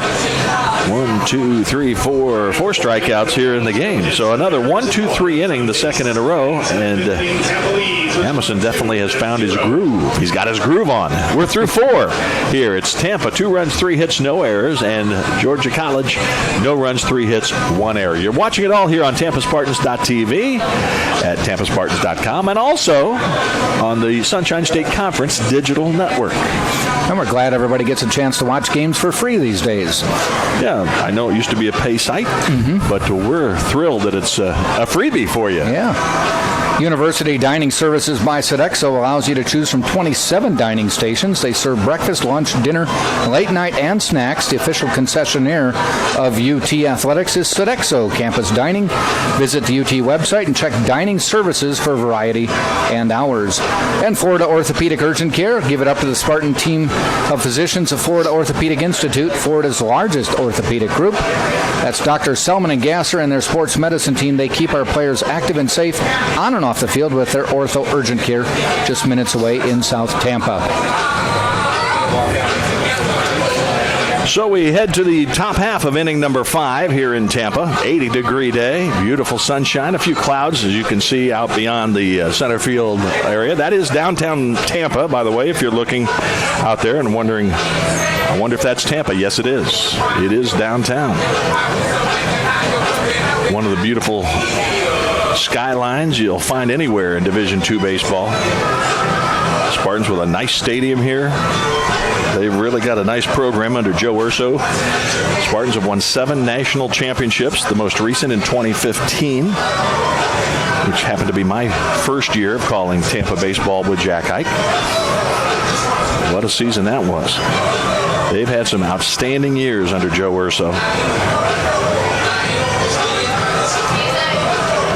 He's done a great job with this whole program.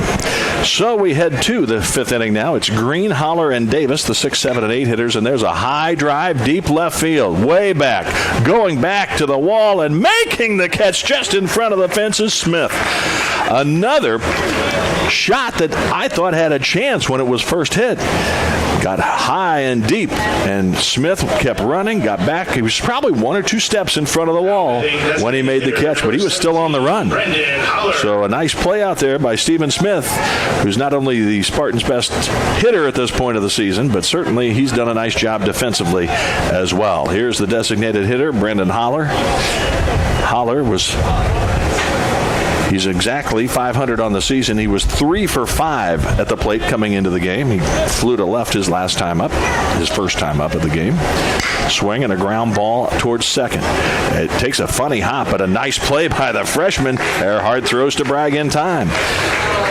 He had to stay with it. He ran a long way. He was playing him more up the middle, and that ball was pulled in the hole between first and second by Holler. And a nice play by the converted shortstop, Earhart. First baseman, number 10, John Davis. John Davis comes up now with 2 quick outs here in the top of the 5th.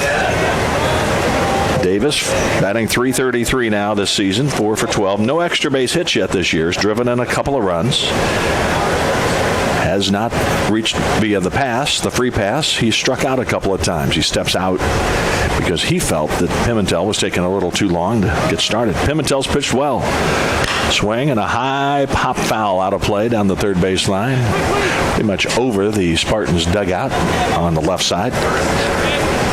Nice to have you with us on this Sunday afternoon. I know all the spring training camps open. The pitchers and catchers report in 3 days. We got the Tampa Spartans going to be playing the Phillies. More on that in a while. Swinging a hard hit ball to short. Galley picks it up on one hop and throws across. Pulled him off the bag, but getting back down in time is Bragg. So score at 6-3, and then that's 4 in a row retired. And another nice job. The second time in the game that Pimentel has retired the side. 1, 2, 3. No runs, no hits, no errors, and nobody left on base. So through 4.5 innings here in Tampa, the Spartans have the lead. It is 2-0. Tampa scored 2 runs in the first off 3 base hits. They have not had a hit since then. Check that. They have had 1 more hit since then. They don't have it up on the scoreboard. It's actually 4 hits that Tampa has, not the 3 that we see on the scoreboard. So 3 runs on 4 hits for Tampa at this point. But the first 3 Spartans reached via the base hit. And here in the 5th inning, it'll be the 8, 9, and 1 hitters, Nick DeTringo, Brandon Galley, and Stephen Smith. I'm wondering if they only rented this field for 2 hours. Yeah, they're trying to get the game done. Moving along. I like it. I'll get home and have time to do all my taxes. Yeah. Yeah, that's going to happen. I might mow the lawn. Yeah. Nice thing about the winter, you mow the lawn about every 3 weeks, once a month. Exactly. Whereas during the summer, with all those Twice a afternoon week. rains, it's 2 or 3 times a week, and that's no fun with that humidity. But the winters are wonderful. Yes, It's a winter wonderland here, but a different kind than they have up in the north. There's 5 weeks plus left of official winter. I know. That's crazy. It's 80 degrees this week, all week, every day. It's supposed to be 80. Which is about 7 degrees above normal. Yeah. I prefer the low 70s. I wish it was just a normal day. Nobody's crying for us. No. We love it here. We love it here this time of year. And the first pitch is a curveball into a strike. In for a strike to Nick DeTringo. Singled to left field his first time up. He's batting .333 now. This is the time of year when your batting average can jump about 50 points with a hit. That breaking ball just missed. Yeah, he was batting .286 coming in, and now he's .333 just after one single. That's 47 points. Coach, I'm hot. Look how hot I am.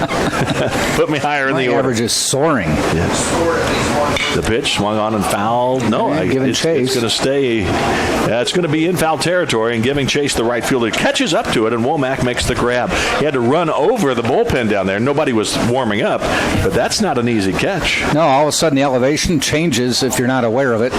Goes up 18 inches. And that changes your eyes. Yeah. You're running, and all of a sudden your eyes are bouncing around because the step wasn't quite where you thought it was going to be. Shortstop, number 9, Brandon Galley.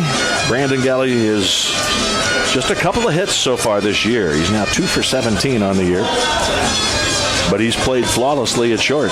Swing and a miss, strike one. And again, there was a momentary...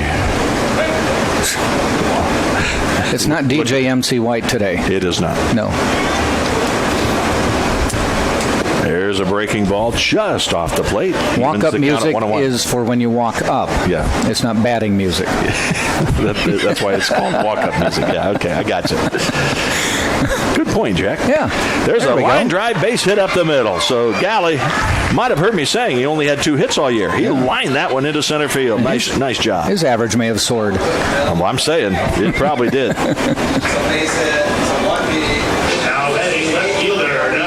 So a man aboard with 1 out. That's the first hit now for the Spartans since the second when DeTringo had singled. He had retired 9 straight before that base hit by Galley. Here's Steven Smith, left-handed batter. They're in, thinking he's going to bunt. I'm not so sure. Throw to first. Runner dives back in. Galley. 1 out, maybe not. Yeah, Galley's not tried to steal this season.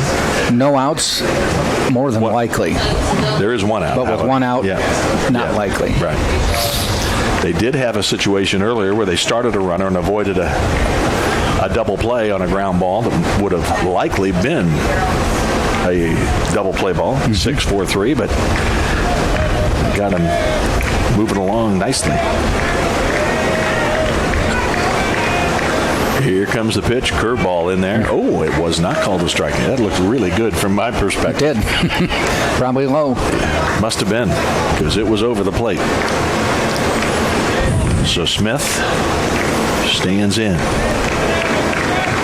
Throw to first, diving back safely is Galley. Smith 1 for 2 today. Got an infield hit in the first, grounded to first in the second. That infield hit was basically a nice shot. There's a little nubber out towards short. This is going to be a tough play. Smith might beat it out. There's the throw. It's too late. He beat it out. An infield hit again. Wow. The first time he got an infield hit to the shortstop made a diving stop to come up with it, but had no play. This time he just kind of hit a little nubber out there. Swinging bunt. Yeah. He had the advantage there of being a left-handed hitter, so he got a 2-step move on him. Trip to the mound coming up. This is not Coach Eller. Gentry, by the way, came charging and made the nice play. Wasn't much he could do. He did everything bang, bang, but it just took him a long time to get to the ball because the ball wasn't moving much. You know, I don't have in the roster, and I did not. Let me grab the program here. The number.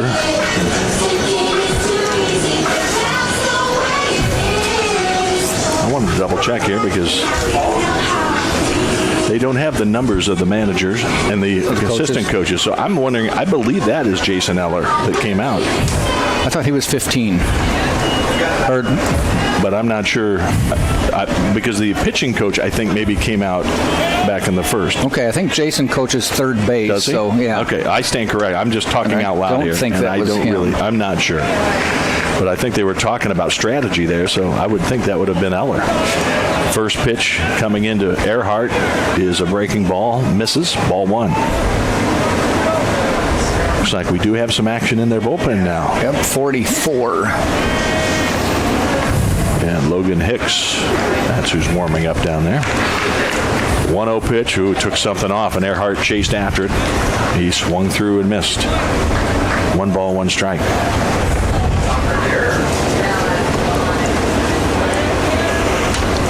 Well, whether or not that was Jason Eller, we'll tell you that Eller's in his second year, and they went 35-15 last year. Very, very nice job. 16-8 in the Peach Belt Conference. The pitch is a fastball high. 2 balls, 1 strike to Earhart, who's 1 for 2 today.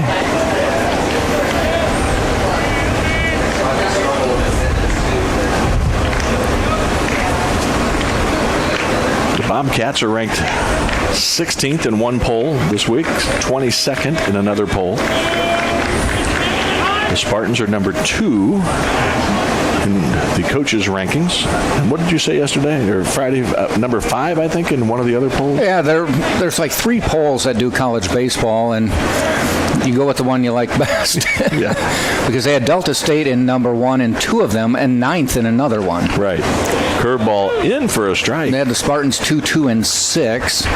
They had Georgia College 16-22 and unranked. Yeah, you do pick the one you like then.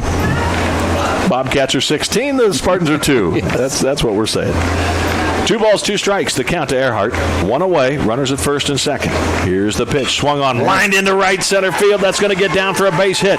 Picking it up on 1 hop is Womack. They're going to hold the runner at third. So the bases are going to be loaded. Back-to-back-to-back singles have loaded them for Darren Miller. Galley had to wait between second and third to make sure that ball got down. If he'd have known it was going to get down like we did, yeah, we had a better angle. He'd have scored. He wouldn't have stopped. Spartans lead 3-0. They threaten to improve that dramatically here. Bases loaded and nobody out, or one man out, I should say. But the thing that's interesting is the thing I love about baseball, Jack, is the Spartans are 1 swing away from 4 more runs crossing and 6-0, or from a Bobcat perspective, a 6-4-3 double play gets you out of the inning. Yes. I love baseball. You were right. It was Jason Eller that came out. He is number 9. I see. All right. There's a swing and a miss. So Jason Eller is number 9. Yes. You've located that? I did. Do you have the intern? I had the intern look it up. Okay. We'll have to pay the intern extra for Sunday research, boy. but okay. Yeah, it's supposed to be the day off. But. Yeah. But they are told to be on notice. Yes. And you gave her notice, all right. Here's the pitch, swung on, hit deep to right field. Turning the wrong way initially, now getting back. Making the catch was the right fielder Womack. It's going to bring 1 run in on a long sacrifice fly, but that was a ballet in right field. He did a 360 on that one. And then came back, and then I think. He looked left, then pivoted to the right, rotated right, and then noticed it was still on the left. And had to make a catch about ankle high. And then had to go down for it. Yeah. Number 23, Harris. You know what? He made a heck of a good catch, though. That could have been a lot of trouble. If you get style points for a catch, he'd have scored highly. Yeah. You know, if you just stand there and catch it, anybody can make that catch. But that ball was hit on a line right at him. That's one of those that they always say is so tough to judge, and we saw it there. Well, here's Harrison Bragg with runners at the corners, 2 outs. It's a 3-0 game. He swings and misses. At the pitch outside. Harrison was anxious there to add to the total. The only Spartan with a home run this year, and he has 2. 3-0 Spartans. Here's the pitch, fastball up and away. This might be Amundsen's last inning of work, because suddenly he gave up 3 consecutive hits in the first, then just a single hit in the second. Now 3 straight hits to back-to-back hitters in the 5th. Sacrifice fly brought in 1 run. There's a fastball inside to Bragg. 2-1 the count. That's a hitter's count, and you know Bragg is anxious. He is a guy who could break it wide open here. The pitch swung on, and there's a base hit. That'll bring in a run. Coming home, scoring easily is Steven Smith, and at second base now is Earhart. On the RBI hit by Bragg. He's driven in a couple of runs today. A line shot single here makes it 4-0. Good piece of hitting there. Hit it in the hole. He's shown that he's capable of doing that. He's not just an HR or nothing player. Yeah. Showed some wheels last game yesterday, hitting a ball down the left field line and just headed to second and got in there standing up.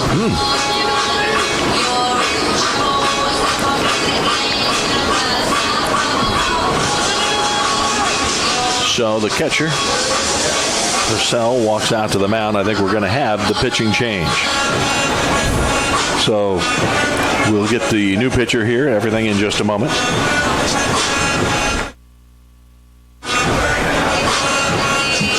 As we see, the decision is about to be made here. And there's a right-hander warming up. It had been number 44, Logan Hicks, warming up, and we'll see if it is indeed Logan Hicks. We'll step aside here in Tampa for just a moment. 2 outs here in the 5th, and it is 4-0 Tampa on top.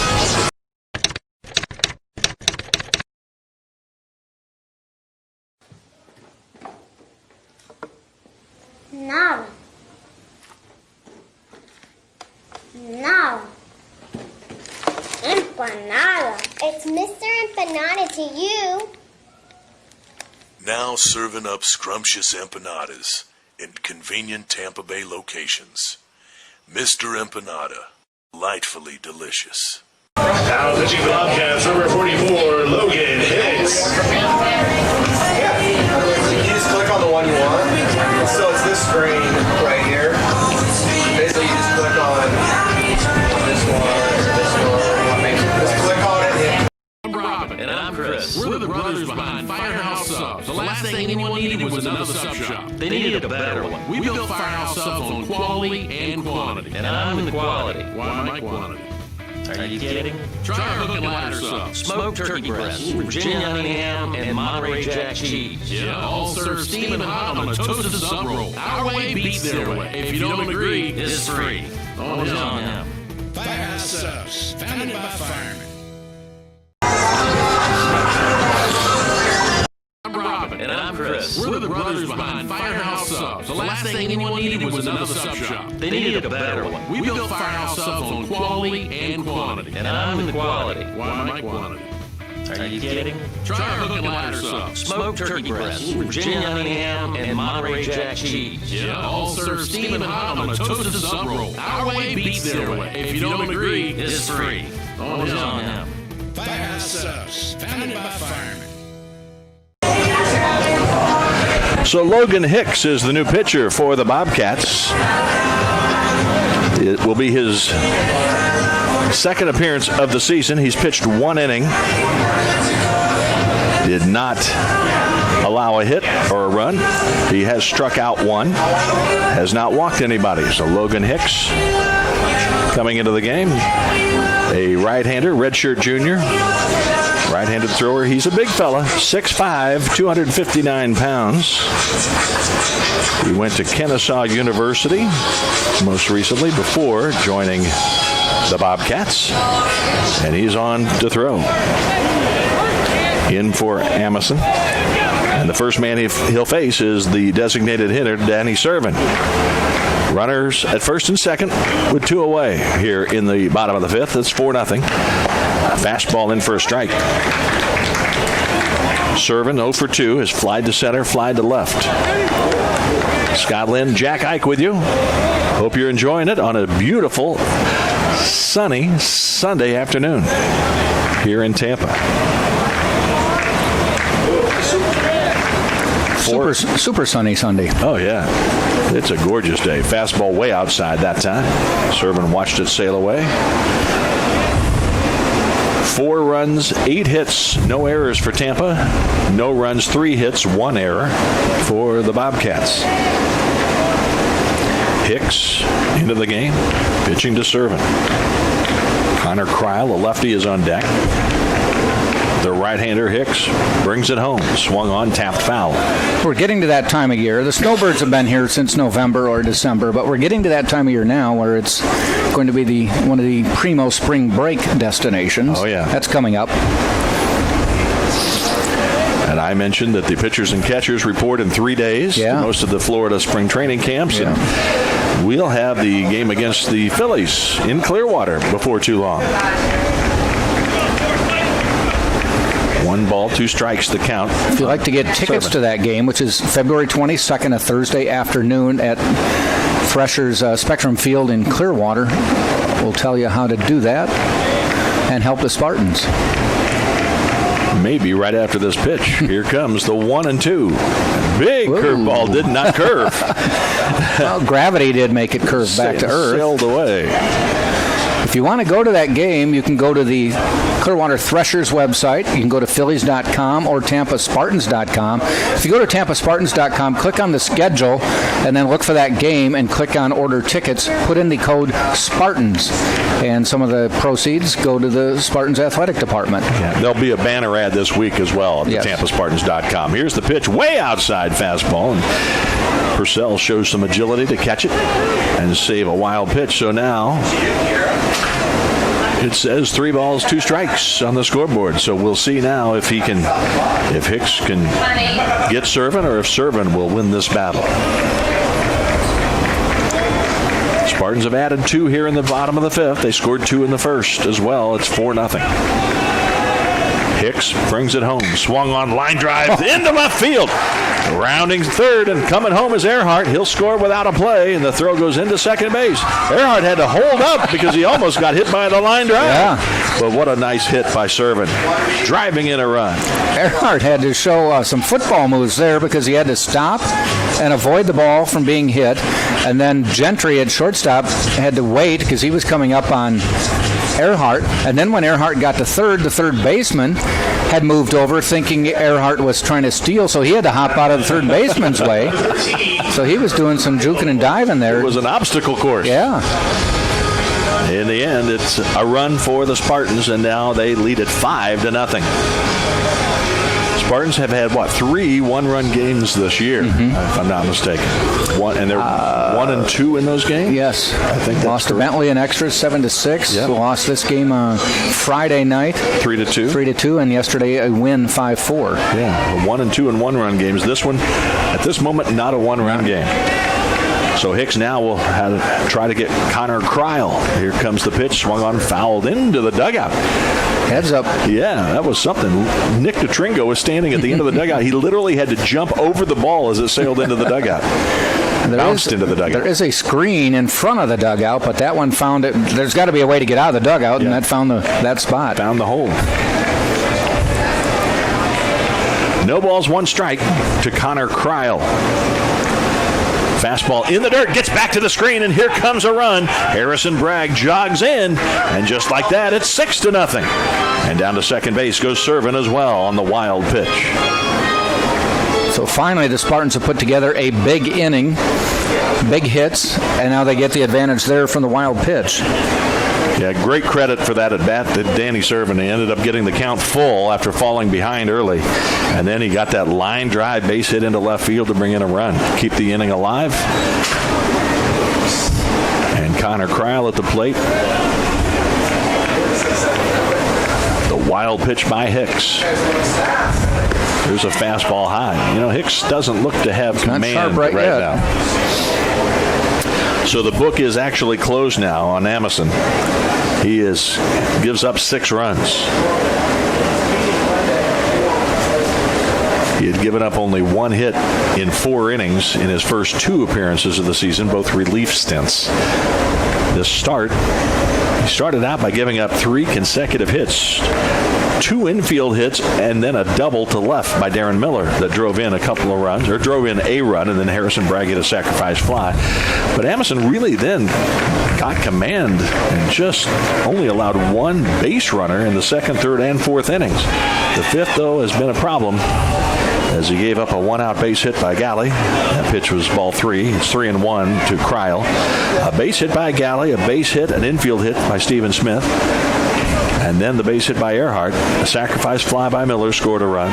A base hit by Bragg. Wild pitches scored a run. Base hit by Servin had scored a run. I mean, it's been a nice inning. 4 runs in the inning. It's 6-0. Off the stretch, Hicks brings it home. It hit him. Yep. Fastball got him in the leg. He definitely does not have command at the moment. Perry Keith warming up in the bullpen. Number 29, a right-handed pitcher from LaGrange, Georgia. May get the call sooner than later. Yeah, Logan Hicks. And maybe sooner, yes. Yeah, Logan Hicks has not gotten the job done that was anticipated or expected or hoped for at the very least. He does not retire a batter. This is only the 3rd batter he's faced. But we'll have a pitching change, and we will come back with more here in Tampa. You're watching it all on TampaSpartans.tv. It's a new iPhone 8 is at AT&T, and we know you'll love it. Because we know you want more. More great camera features and more power. And more than just unlimited data, we give you unlimited plans with HBO included for life. Because you deserve more entertainment and more spokespeople. Talking like this, saying word more. AT&T. It's time for more. Am I too close? I feel like I'm too close. Get the iPhone 8 with all AT&T unlimited plans. Get HBO for life, only from AT&T. Now pitching for Your pizza loaded with cheese. Then we got a crust for you. Pizza Hut's ultimate cheesy crust pizza. 16 cheesy pockets overflowing with a 5-cheese blend of melted cheeses. Only from Pizza Hut and only for a limited time. No one out-pizzas the Hut.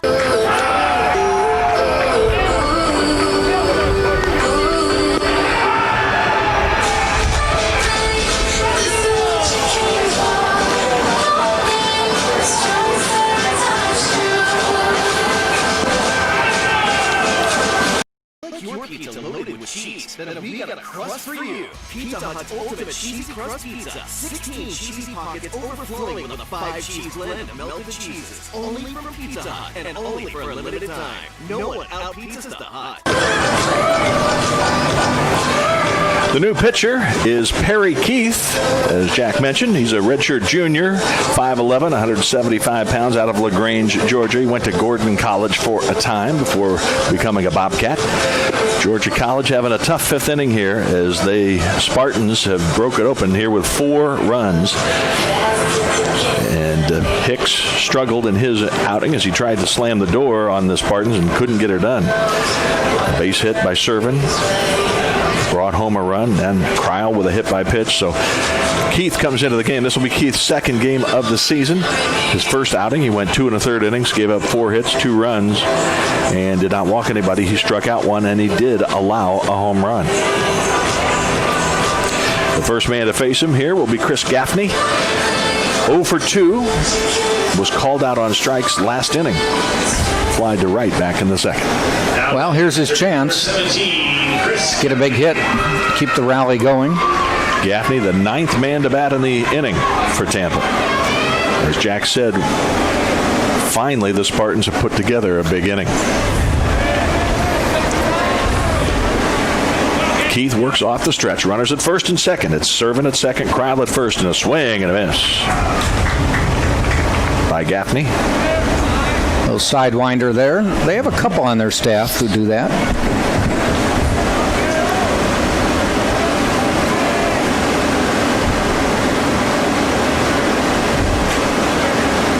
Yeah, he he submarines even, doesn't he? He really drops down. Almost dropped down below that, yeah. That ball was fouled back. It's 2 strikes and nothing on Gaffney.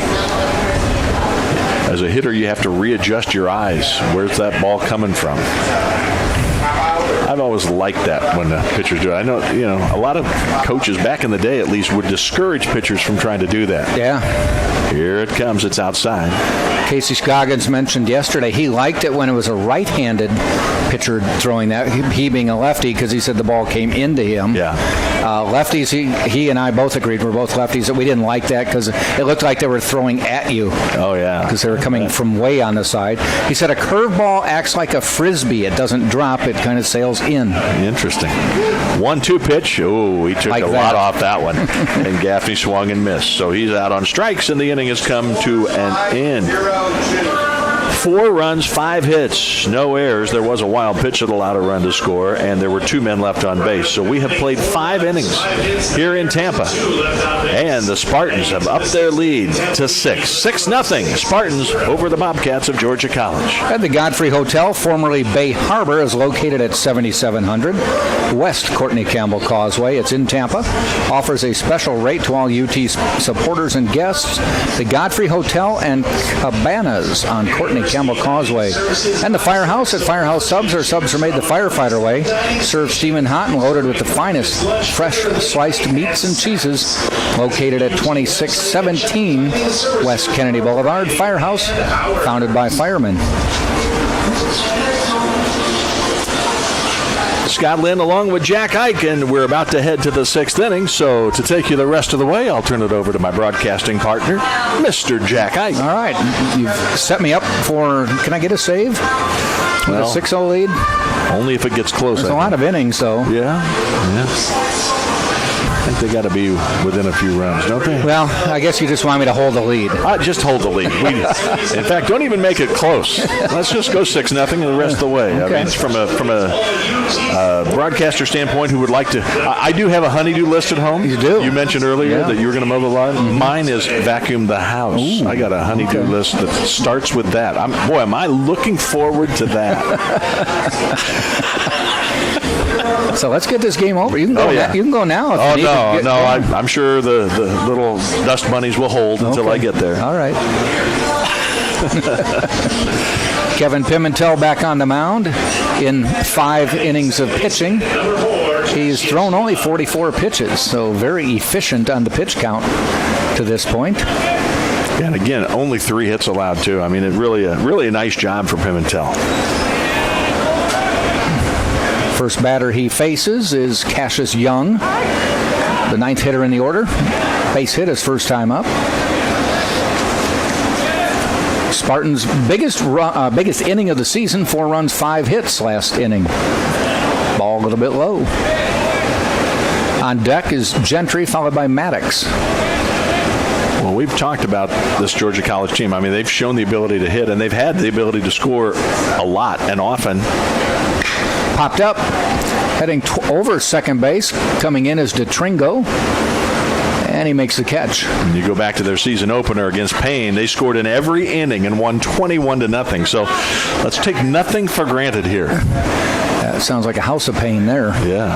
Now batting shortstop, number 6, Cal Gentry to the plate. Came into this series hitting, I think, about 400 and has dropped because the Spartans have kept the All-American and the All-American candidate in check. They've really done a nice job. He's 0 for 2 today. And there's a ball out to Galley at short. And he's 0 for 3 today. This is the guy who was an All-American as a freshman last year. Hit .441, which is the 4th highest batting average in all of Division II baseball. He's now under 250. He came in today 5 of 20, so he's 5 of 23 on the year.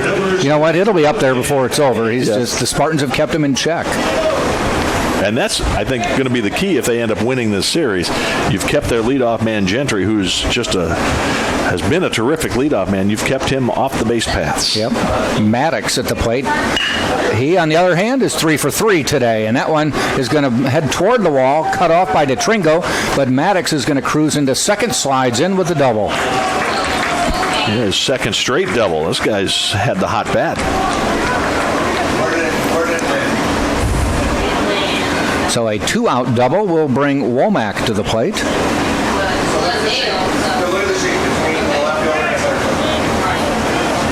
Spartans get somebody up in the bullpen, probably as by design more than anything. Well, and DeTringo, bottom line, he cut that ball off. If he didn't get that, that's probably a triple for Maddox, because it would have scooted by and gone all the way to the fence. There's a ground ball, base hit. That'll bring a run in, and so Georgia College is on the board and cut the lead to 6-1 on the base hit by Womack. Appears to be number 6, Tyler Beck, throwing in the Spartan bullpen. All the Georgia College fans are glad you took over, Jack. All of a sudden, you can't stop the Bobcats. Wow, I got the first 2 outs, and I guess I got complacent. Took it for granted.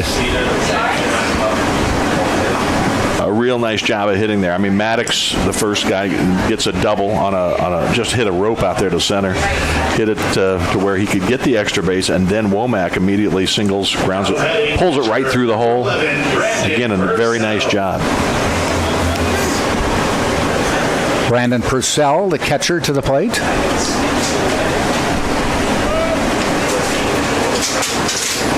In the stretch and stepping out.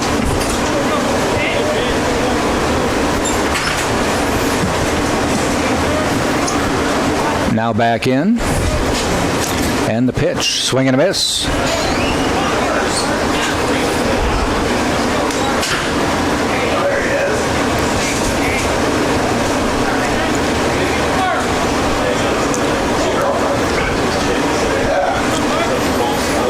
Stretch again, here he fires. In the dirt, blocked by Gaffney.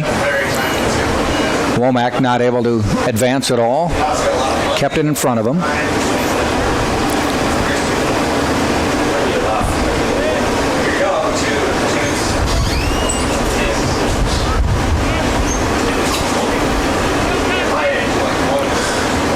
Ball outside.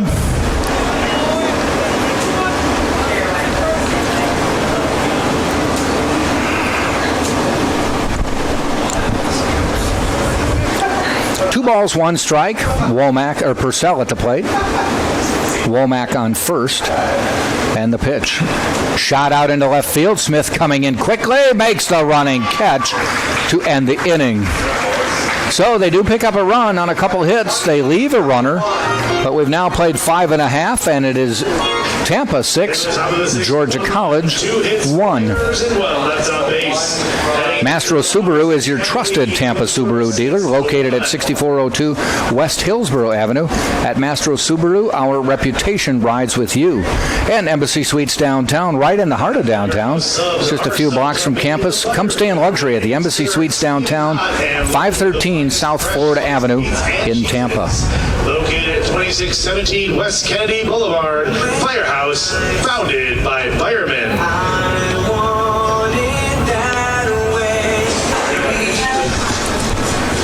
As we head to the bottom of the sixth, the Spartans will send up DeTringo, Galley, and Smith. 8-9-1.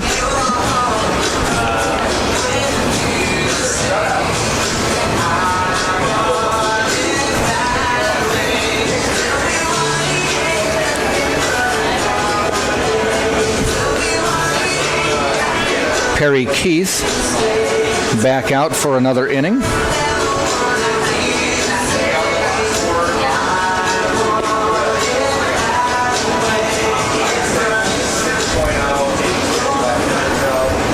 Pitched a third of an inning, stopping the Spartan inning at 4 runs.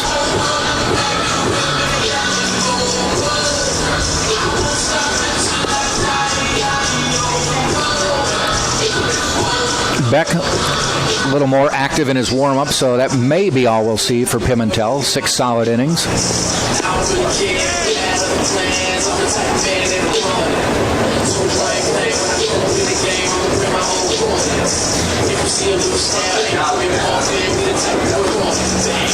Georgia College has pitcher up and throwing in their bullpen as well. That's Kyle King, a sophomore from Johns Creek, Georgia. DeTringo to the plate. He's got a base hit, and he flied out to right field his last time up. Hit the ball solidly twice and make it 3 times. There's a base hit in the gap. Chasing it down. They're going to hold him to a single. No, he's going to go. And he's down and safe. All the way, Nick DeTringo said, I'm heading to second, and he did. Womack got there quickly, but it was enough in the gap after a long run that DeTringo saw it all happening in front of him and just kept motoring all the way and in with the double. Number 9 hitter Brandon Galley singled and scored his last time up.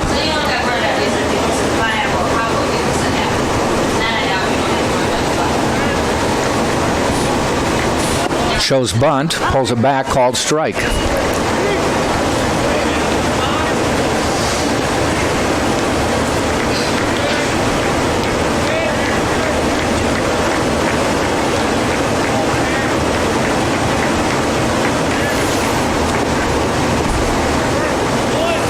Keith in the stretch. Ground ball right back to Keith. DeTringo. Chase back. Caught him in a rundown between second and third. They finally tag him out, and they do call him out. Heading to second, though, off the play is Galley. He just was heads up and moved on the fielder's choice and then took to second base. So an out, runner still at second, though it's a different runner. DeTringo got caught when it was Keith fielding his position well as a pitcher. And DeTringo was kind of caught in no man's land there.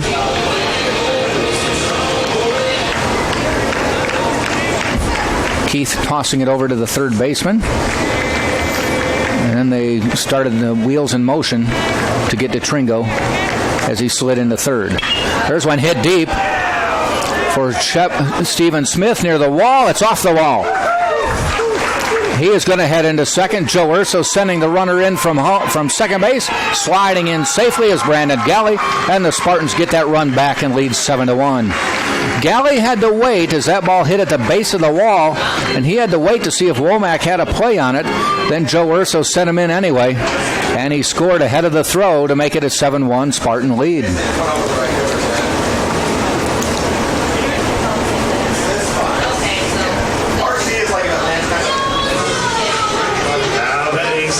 Drew Earhart to the plate now.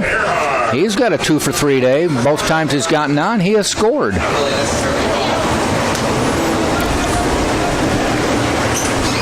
Keith fires. Earhart looks at a strike.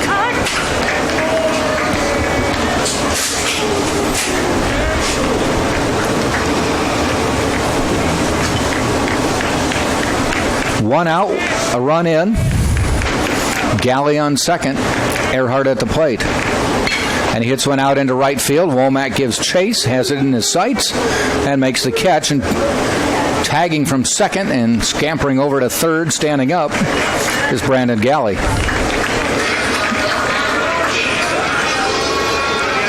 Darren Miller to the plate now with 2 outs.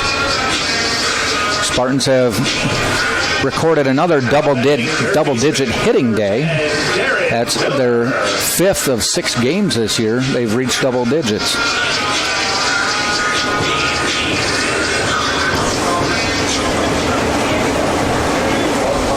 Miller with a double, then struck out and then flew out, sacrifice fly. Got an RBI last time. First pitch. And he pops it up. Out of play.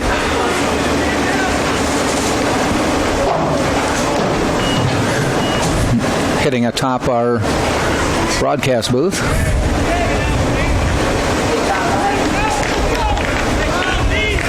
Strike one to Darren Miller. 90 feet away, Brandon Galley. Ground ball heading out to third. Gentry boots it. Run will score, and Miller is safe on the error. Gentry tried to backhand it, bounced off the heel of the mitt, away from him far enough that he was not going to get it as he was going into the hole. Pitching coach coming out to talk. They do have a pitcher warming up. but they're bringing in all the infielders. 8-1 now, Spartans lead. 2 runs this inning, 4 runs last inning, 2 runs back in the first.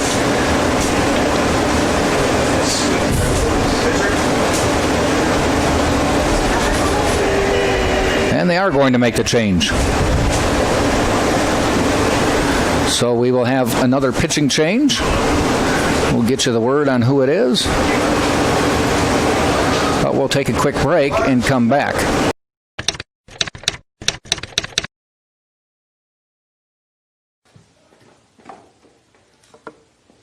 Nada. Nada. Empanada. It's Mr. Empanada to you. Now serving up scrumptious empanadas in convenient Tampa Bay locations.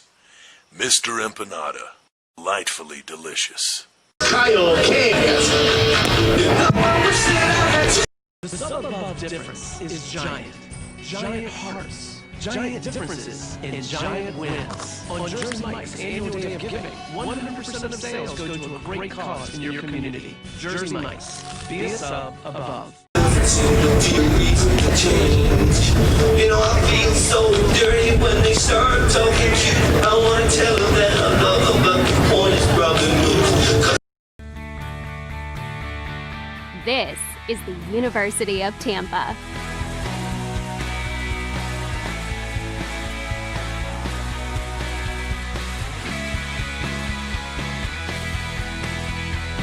Explore your dreams. Discover your talents. Get ready to invent, innovate, and be a leader.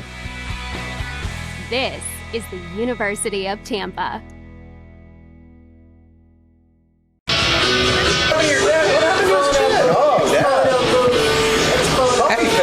Pitching change coming up for Georgia College, and it is Kyle King coming in. This will be his 3rd appearance of the year. First 2 appearances, he only threw an inning, gave up no hits but 2 runs, walked 1, struck out 2. So Kyle King on the mound. Harrison Bragg will be the first hitter he will face. Spartans have pushed 2 across here in the 6th to take an 8-1 lead. Bragg with a runner on first. Big cut, big swing and a miss. Darren Miller on first.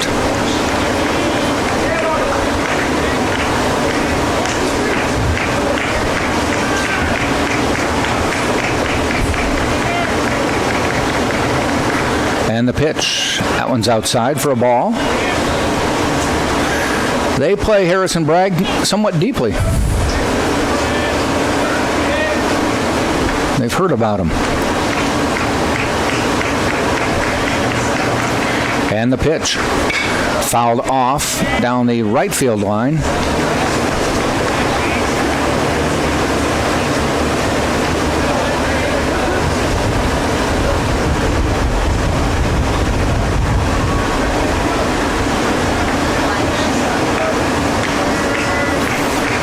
One ball, 2 strikes.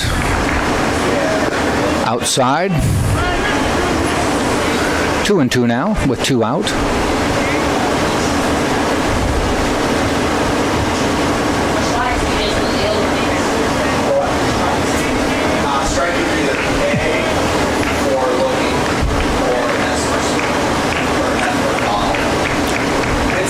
And the 2-2.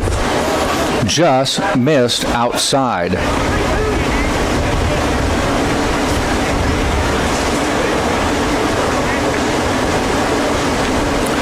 It'll be full count. Darren Miller will be off to the races here at first base.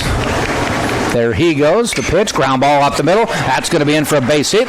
Miller is going to head over to third, and Harrison Bragg with another hit.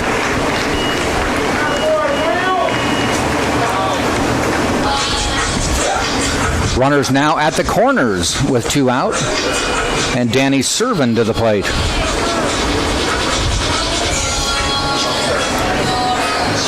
Servin has hit the ball 3 times today, but has only 1 hit to show for it. His last time up, base hit, drove in a run. Otherwise, he's flown to center, popped up to left, and then he had a base hit. Has a chance to add some more runs. In the dirt. Blocked by Purcell. Spartans have played 5 games this year, have not recorded any double-digit scoring days. They have now recorded a 5th double-digit hit day in 6 games. There's one heading out to the gap. It's going to get down. That will bring in 1 run. And Bragg to the third base. Runners at the corners again, and it's now 9-1 Tampa. As the hit parade continues, we had mentioned one thing the Spartans hadn't done this year is come up with bunches of hits in innings.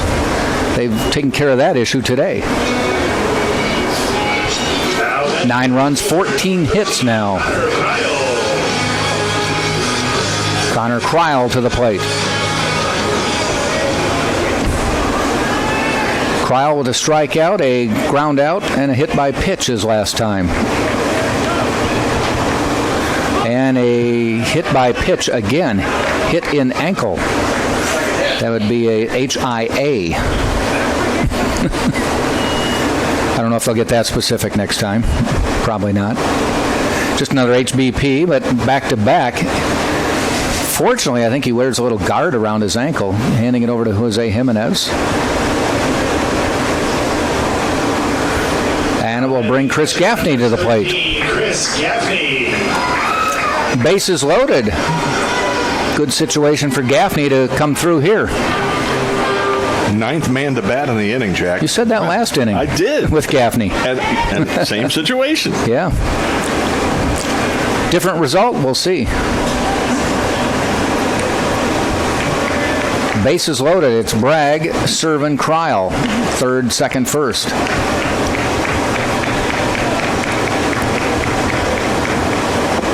First pitch, call strike.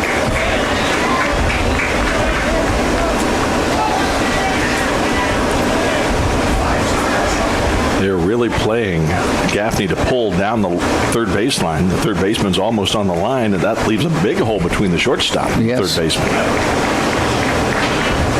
And a curve inside, but called a strike.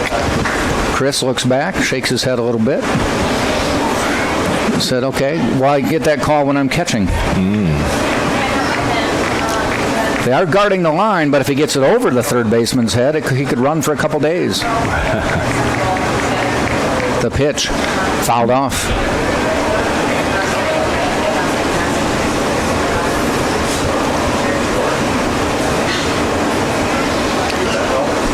Joe Urso says that really, after that elbow surgery, Chris Gaffney's back actually a lot faster than he thought he would be. Now, he's not, playing him full time, maybe once per weekend, but just to have him available at all is kind of a surprise here this early. Popped up, out of play. Still an 0-2 count.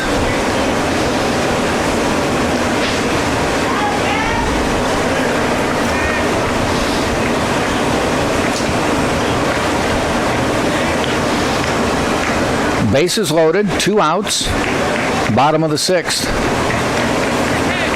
3 runs already in this inning. In the dirt, blocked by Purcell. You might remember, if you're a Spartans fan, that Gaffney started out at North Carolina Wilmington, but the last 2 years he's played at UT, and he's played in 46 games in each of those 2 seasons. He's been a valuable contributor.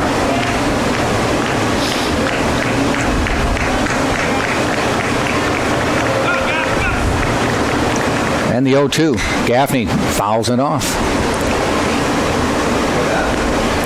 He hit 9 home runs last year. That's a nice number. So he's got some pop. Yep. He'd like to hit number 1 of this season right about now, wouldn't he? That would be a big one. Yes, it would.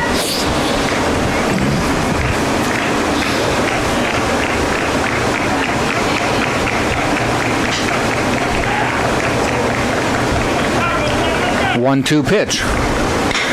Out into the right center field. That's going to drop in for a hit. 2 runs will score. And a big hit by Chris Gaffney puts runners on the corners.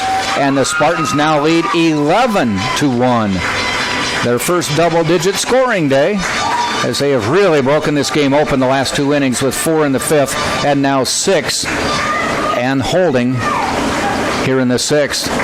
And Jason Eller, I think another pitching change coming up as Kyle King has struggled.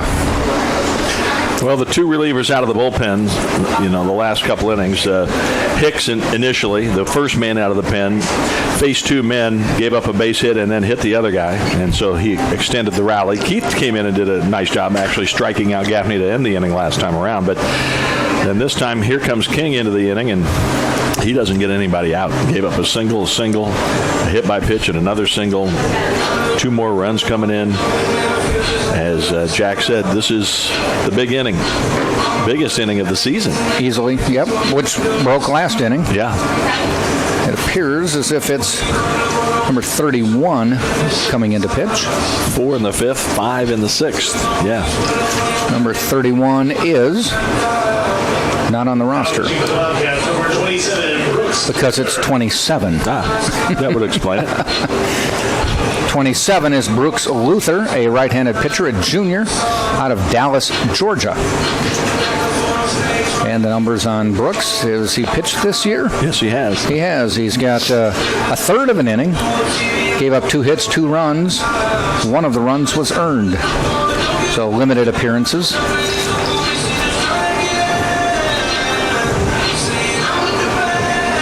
We talked about this Spartan team maybe doesn't have the power, but this is what we think this team is going to be made of. This would be the ideal. Certainly, this game would be the prototypical game where you get good, solid pitching, which is, again, as we've said many times, is hopefully the best strength of this team. But just lots of timely hitting, and again, good defense. Again, no errors for the Spartans. They've only had 3 in the first 5 2/3 games to this point. So this would be good. Yeah. I think Joe Urso would take this. Oh, yeah. 10-run lead, 15 hits. Brooks Luther now on the mound will inherit runners at the corners.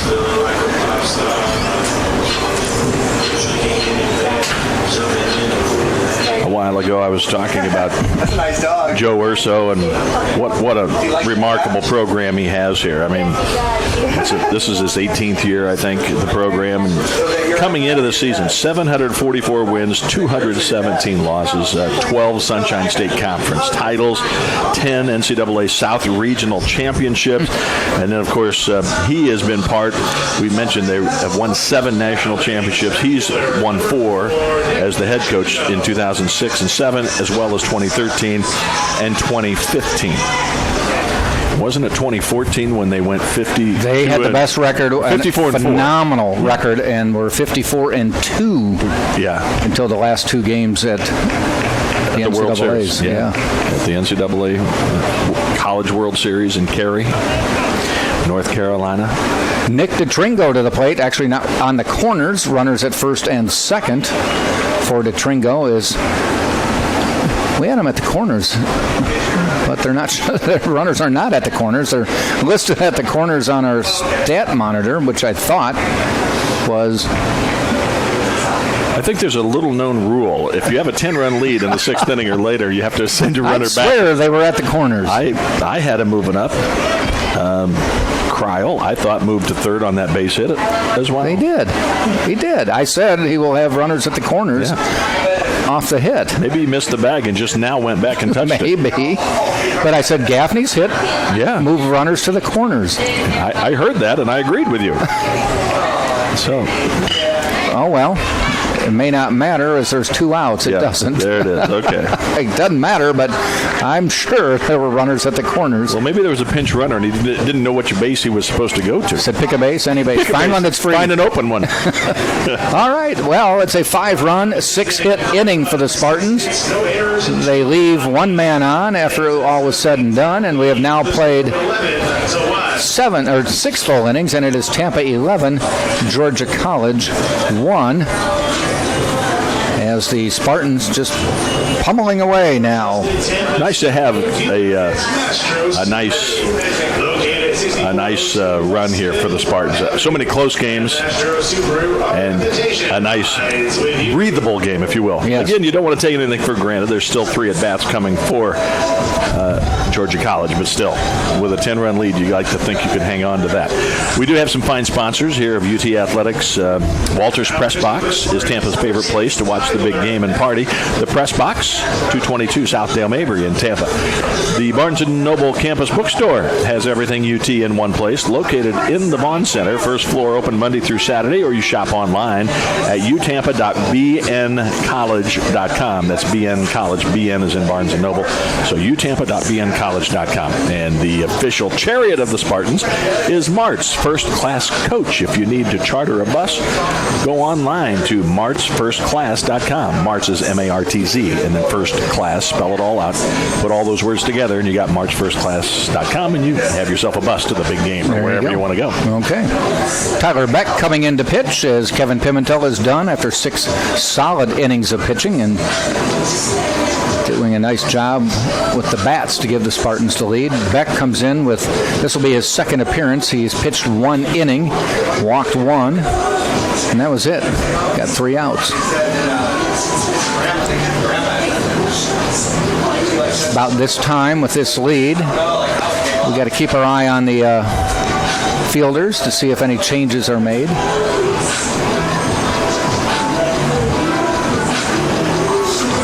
Pimentel, obviously his longest outing of the season.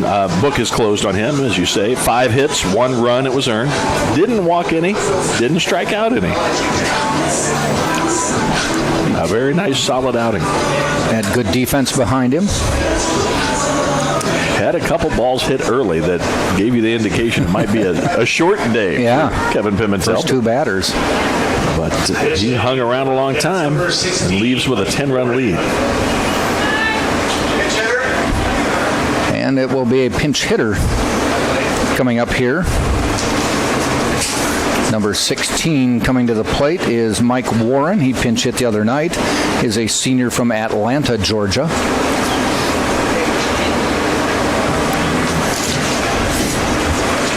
Warren's first at-bat today is a base hit.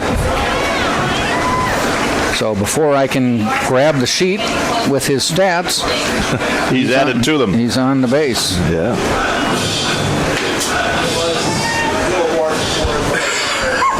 And another pinch hitter coming up here, Jack. Keep your roster handy. Keep me going here. Yes, indeed. This is Terez Miller. I'm sorry if I butchered your name, sir. Terez Miller, number 28. Miller is from McDonough, Georgia. A junior. And he swings at the first pitch, lofts it out toward DeTringo, calls off Kryl and makes the catch. So apparently we're into speed hitting. And I think this is a 3rd pinch hitter. I think this is Slaughter from yesterday. I remember him coming in. Caleb Slaughter, I believe. Yep. Take that back. Grant It isn't. It Grant looks a lot like Grant Stallings. He's hit 1 home run this year. I remember that. He's a big player.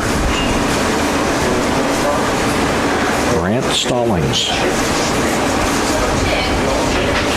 He's in the designated hitter slot, so chances are he'll continue to designate a hit.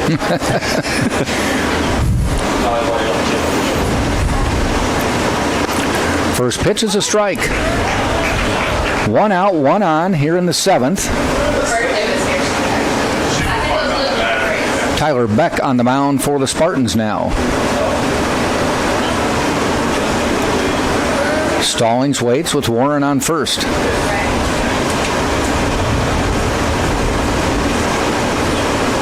Swings at that one and misses. Strike 2.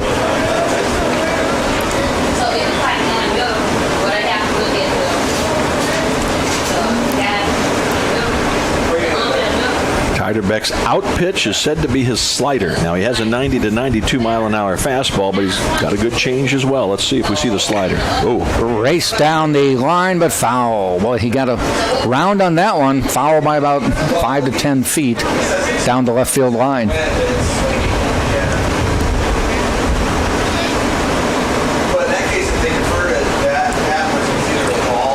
Joe Urso really likes Tyler Beck, who pitched a couple years at Pasco Hernando State. Started out as a redshirt at Purdue University, Division I. Swing and a miss. That will take care of Stallings. Pitched it high, and he couldn't get around on it in time. Tyler Beck's the kind of guy that you're going to see late in games, maybe as a setup guy or perhaps even as a closer on occasion if you see Shane Bickle having pitched the night before. This is Caleb Slaughter now coming to the plate. Pinch hit yesterday. Actually ended up with 3 at-bats before the day was out yesterday. He is a senior from Cochran, Georgia. 2 outs now, the pitch. Swings at that one and misses.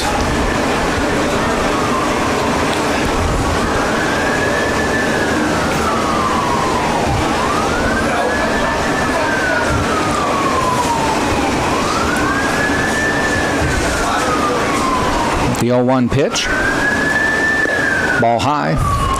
Spartans are going to hit the road for the next couple games, the next 4 games to be exact. 4 different opponents for the next 4 games. They head up to Pensacola, Florida next weekend for games on Friday, Saturday, and Sunday. 3 different teams they will be playing up there.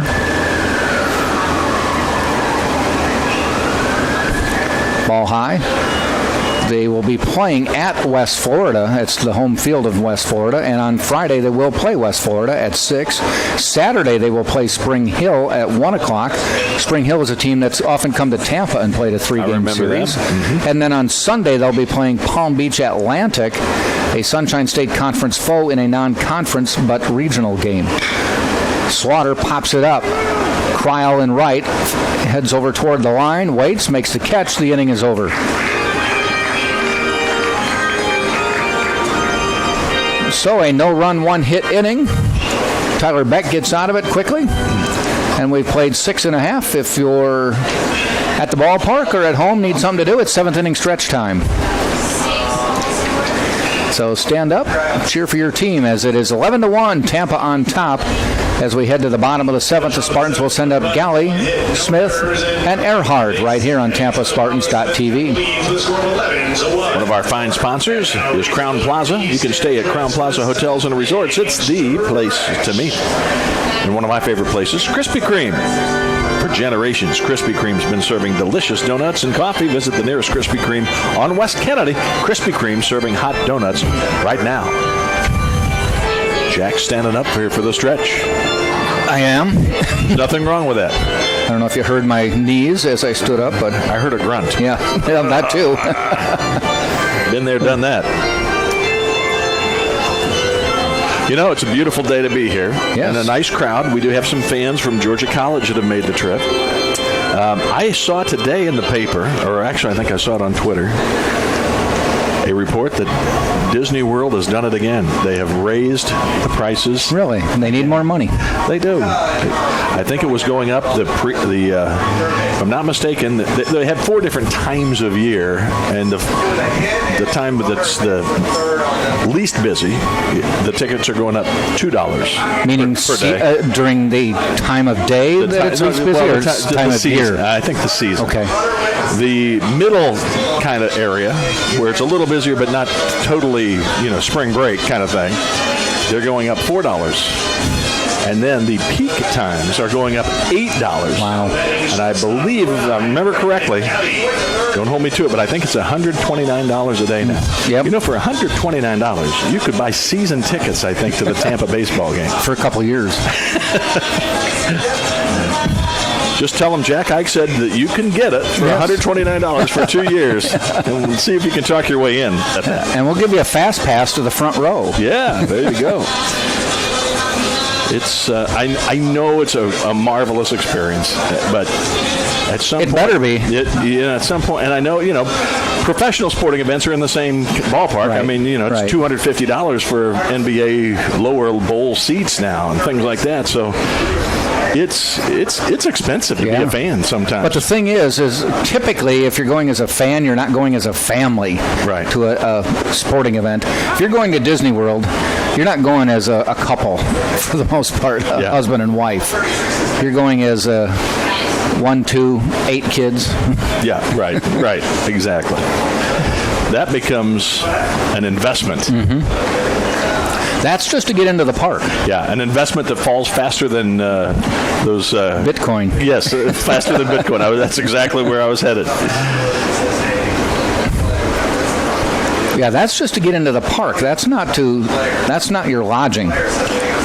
This is Brandon Galley. I have a friend I work with who was just bragging every day because he bought Bitcoin.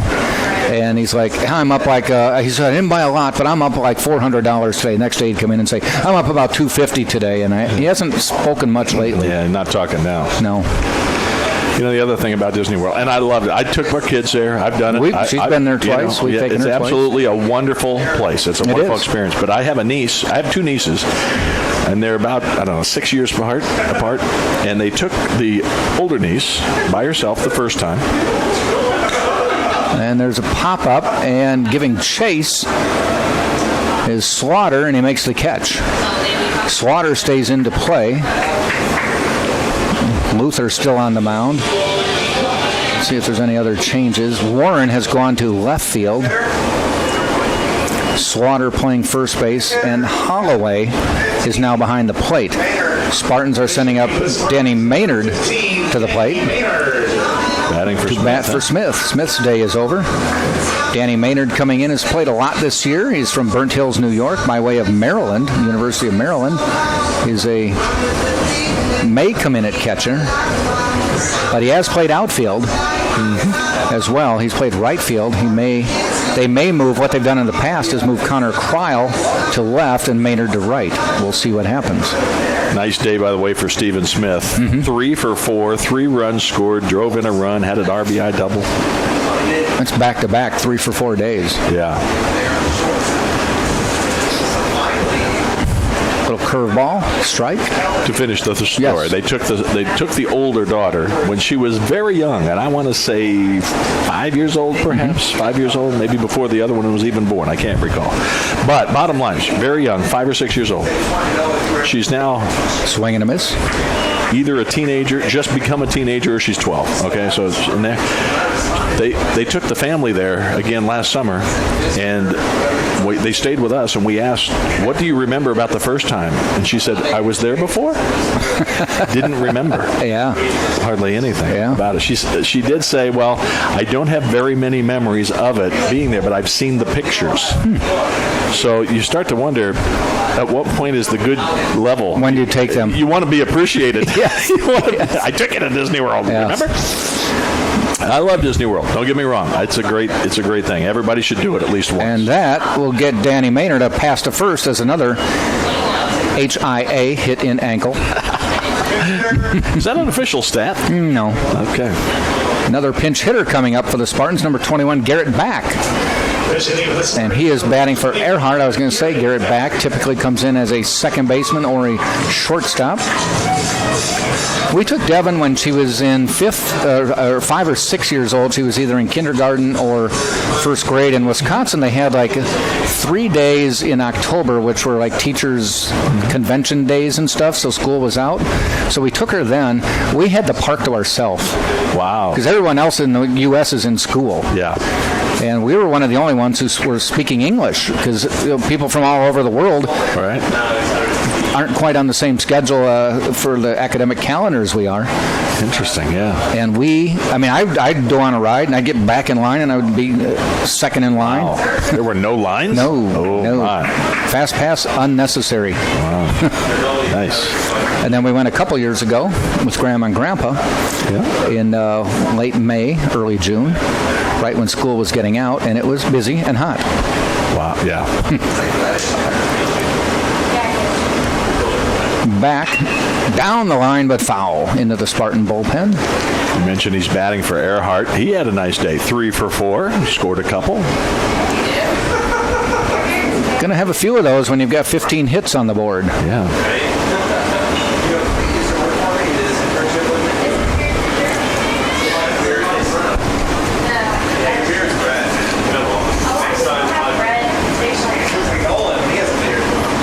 And the pitch. Back, flies one out to center field, a little bit short. Actually, shortstop Gentry waits and makes the catch. Back had 2 at-bats, 1 at-bat, I should say.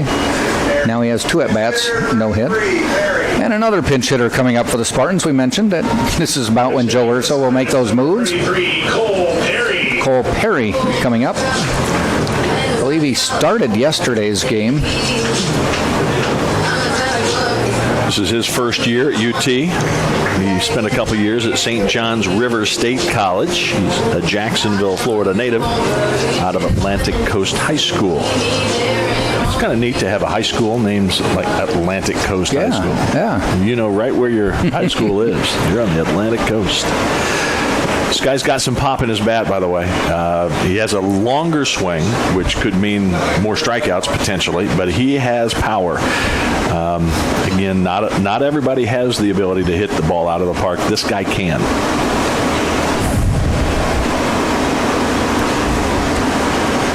The pitch, fouled off. 2 outs, runner on first. That is Danny Maynard. Got hit by the pitch a couple batters ago.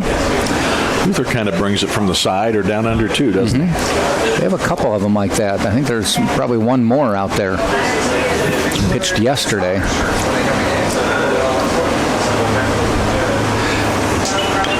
And back fouls that one off, or Perry, I should say, fouls that one off. You know, this is a situation that allows both coaches to get players in the game. It's hard when in a tight game. You want what you consider your best or most productive players to be out there. But now, you know, both sides, you've got kids who want to get in there, experience game action. And certainly for the Georgia College players, they've got a long bus ride back. So if you can get as many players in as possible, it makes them feel a little better now about making that long ride to Tampa. And at least it gives the coaches something to look at and work on. Before you get too deep into the heart of the schedule. 1-2 pitch outside. I really like the way Tampa has bounced back, though, after dropping the opener, having their ace on the mound, and then losing 3-2, giving up a run in the 9th. It's like, boy, what's going to happen here? But they bounced back and led most of the way, if not all the way yesterday, and but hung on for dear life at the very end, snubbing out a 9th inning rally. A little bit low. But then to come back today and put all these hits together, and, you know, it's a 2-0 game going to the bottom of the 5th, and you're thinking, this could go either way. Yep. Then a 4 spot in the 5th and a 5 spot in the 6th. And that's what we've been waiting for. I know we're only 6 games into the season, but we hadn't seen that until midway through today's game. Not only productive innings like that, but the middle innings have been quiet. Runner goes, ball fouled.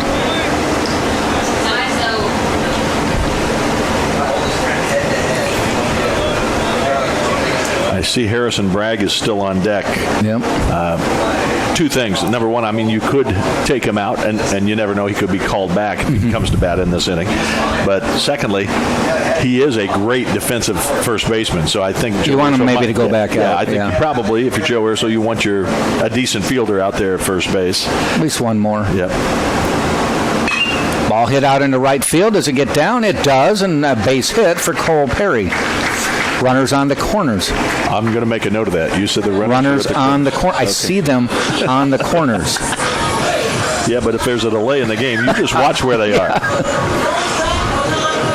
That might have been that last inning a case of stealing second the hard way. Yeah. Went backwards. Going back from third. Now, I know Jimmy Pearsall once ran the bases backwards when he hit a home run. Yeah, it was his 100th home run, if I'm not mistaken. Did they let him get away with it? Is there something in the rules that say? I think they instituted something after that. I think so. Nobody ever thought to do that before, except the wacky Jimmy Pearsall.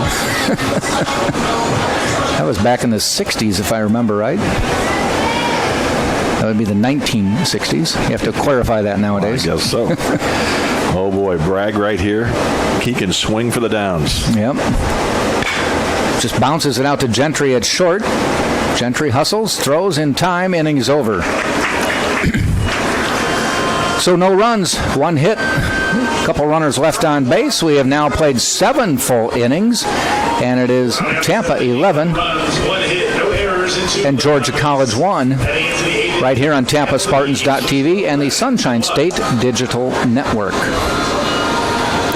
Due up will be Young, Gentry, and Matix. We'll see if Jason Eller goes with any changes. Yeah, those 2 big innings, the Spartans had 9 men bat in the 5th, and 10 men came to the plate in the 6th.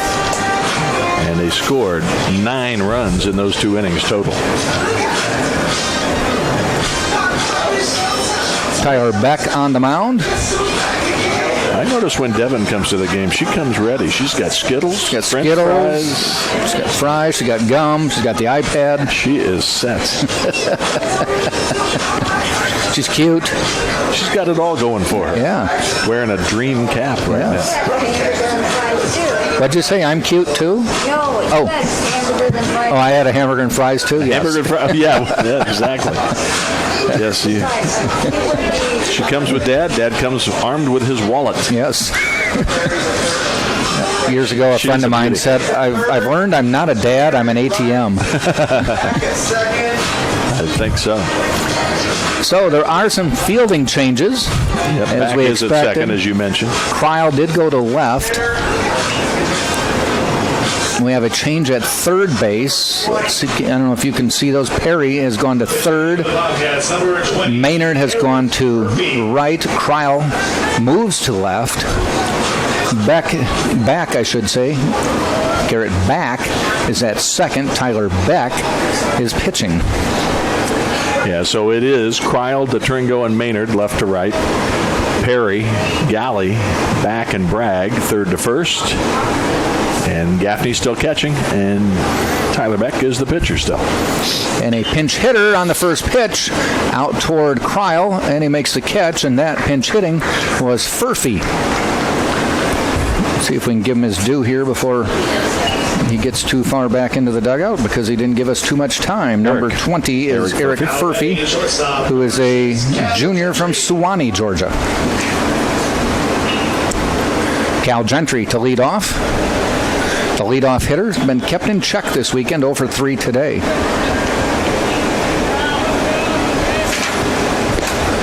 First pitch, fastball outside.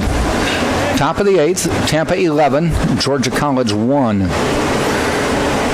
Nip and tuck all weekend long until midway through this game. 1-run win for Georgia College Friday. 1-run win for Tampa yesterday. And I'm sorry, Jack. Stayed close today for a while. Indeed. You talk about a guy who would really like a hit right here. It's this guy, Cal Gentry. Foul. No, hits one down the line. It's going to be up on the screen. Foul. Gentry has had a tough time. He was 1 for 4 on Friday night in the 3-2 win. He went 0 for 4 with a walk yesterday, and he's 0 for 3 and hit into a double play today. So just one hit. One hit for this guy that hit .441 last year. 1 for 11. That's about .091. Call strike. 2 balls, 2 strikes.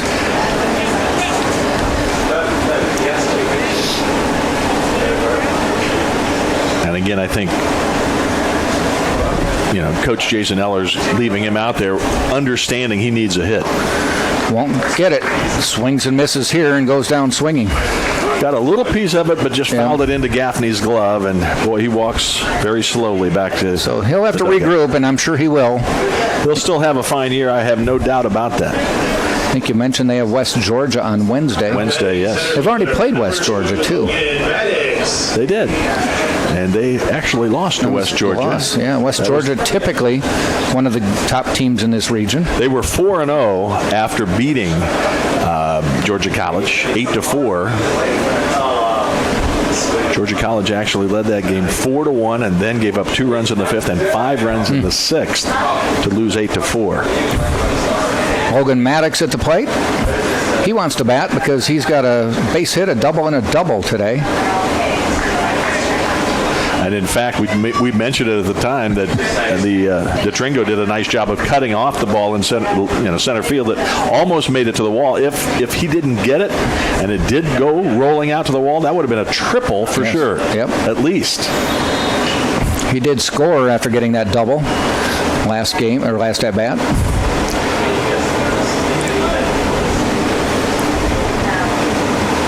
He had only 1 extra base hit coming into this game. It was a triple, but he has 2 doubles today.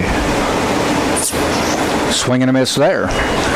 So 2 strikes, ball 1, 2 strikes, 2 out here in the top of the 8th. I think Joe Urso's probably pretty happy with what he's seen from Tyler Beck. Beck gave up a leadoff single to Nate Schmall, but since then he has retired 5 in a row. And the pitch. Call strike 3, inning is over. So Tyler Beck throws 2 really good innings of relief for the Spartans. No runs, no hits, no errors, nobody left on. We have now played 7.5, and it is still Tampa 11 and Georgia College 1. So we've talked many times on our broadcast about our favorite rock and roll bands. And we're a couple of older guys, so therefore we've got older groups that we like. It's no secret that yours is the Doobie Brothers. Doobie Brothers. How many times have you seen them at that? Somewhere between 75 and 100. Devon's probably seen them 10 times.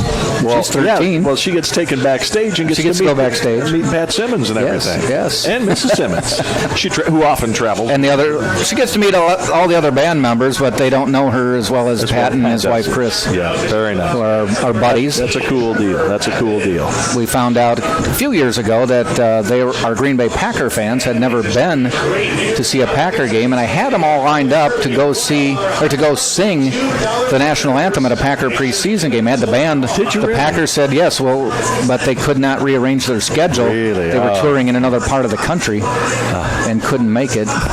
And Pat and Chris were bummed. I bet. They have a grandson now from Pat Jr. And last year, Devin bought him an Aaron Rodgers jersey. Nice. See, by the way, Trevor Evans, a freshman, is coming into the game to pitch here, but we can talk about him. But the thing I was going to ask you, when we have talked about our favorite songs of the Doobie Brothers. Yes. I was a big fan of the Michael McDonald era. Yeah. Now, serious, long-time Doobie fans really don't think that era was that good. You were not a big fan of Michael McDonald. I'm a fan of them, and I like them, but I really like the original lineup with Tom Johnston as the lead singer and not Michael McDonald. Michael McDonald became brought into the band when Tom Johnston had a bleeding ulcer and almost died and had to give up touring. Yes. And Skunk Baxter was a guitarist with the Doobies and had played with Steely Dan and said, they're like, we need another voice because Pat Simmons can't sing them all. And he said, this guy Michael McDonald sings background with Steely Dan. Yeah. He might be available. Right. So they brought him in just to tour with them for that summer while Tom Johnston was to get better. Wow. And he didn't get better for a while. And Michael McDonald brought him that Blue-Eyed Soul, which I really like. I like that sound. Now I know again there's a lot of country in it. Yeah. In their band and interesting. It's interesting. I mean, you and I talked too about our favorite Doobie songs. Yeah. I mean, listen to the music. China Grove, Long Train Running, Rocking Down the Highway. Sure. Even though I like Taking It to the Streets and What a Fool Believes. Right. Jack Low Flat at the plate. Low Flat, a catcher coming in. Fouls that one off. But there were also some songs. We went to one of the concerts, and you said that some of your favorite songs are songs that were not even hits. They were just on some of the early albums. My favorite song is called Without You. Really? And it was from the Captain and Me, their second big commercial album, which had China Grove and Long Train Running. Okay. And it was the last song on the first side, if you were into albums. I totally am. And Larry Lujak, a legendary rock and roll disc jockey at WLS in Chicago. That song got some airtime, just never became a huge hit.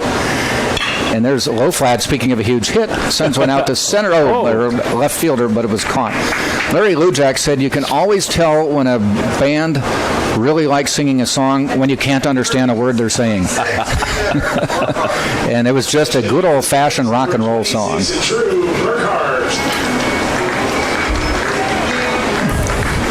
Pinch hitter again coming up for the Spartans is Drew Burkhart, a sophomore from Steinbrenner High School right here in Tampa. Now, we have tickets for them on May 16th, coming to the Mid-Florida Amphitheater at the State Fair with Steely Dan. Nice. And we hope Steely Dan is the same after the death of Walter Becker. Donald Fagen is the lead singer for Steely Dan, and he wants to keep going in the memory of Walter Becker. Hit out into center field, going back toward the wall as Maddox makes the catch. 2 down. Well, a couple pinch hitters fly out. The good thing, they're hitting the ball. Hitting it solidly. Chris Gaffney to the plate now. I know you had it. Weren't you going to go see Kenny Loggins and Michael McDonald in Clearwater, and then you had to do the Blazers? I did. It was a part of at Clearwater Beach, and they had it was an outdoor event, and I actually bought a seat. You know, there was lawn seating and whatnot, but I actually bought a seat because I wanted to sit up near the front. I paid for the ticket, and then the Trailblazers, out of nowhere, called and asked me to come fill in for their play-by-play guy who had to take a medical leave of absence. So after being retired for 4 years, I took off, and I called the first dozen games of the NBA season for the Trailblazers, and they've called me back a couple of times. In January, I called 7 more games on 2 different road trips. Called, I think, 20 games total for the year, something like that. So, bottom line, yeah. But that was a great disappointment to me that I've seen them both individually. Kenny Loggins was one of my favorite. This Is It being probably one of my favorite songs. And then, obviously, you talk about Michael McDonald. He also not only backed up Steely Dan, he backed up Kenny Loggins. They co-wrote a bunch of songs together. They co-wrote a bunch of songs, yeah, absolutely. And so I wanted to see them in hopes that they would sing together. They did. And they did. And I wasn't there. It got really good reviews. Thank you, Jack. Thank you for sharing. I didn't go see it. I wished if you'd have told me they were coming, I'd have gone with you and then not gone when you couldn't go. Yeah, but we'd have had 2 tickets and you could have taken somebody. I saw Michael McDonald solo up in Wisconsin one time. I saw Kenny Loggins with Loggins and Messina way back when.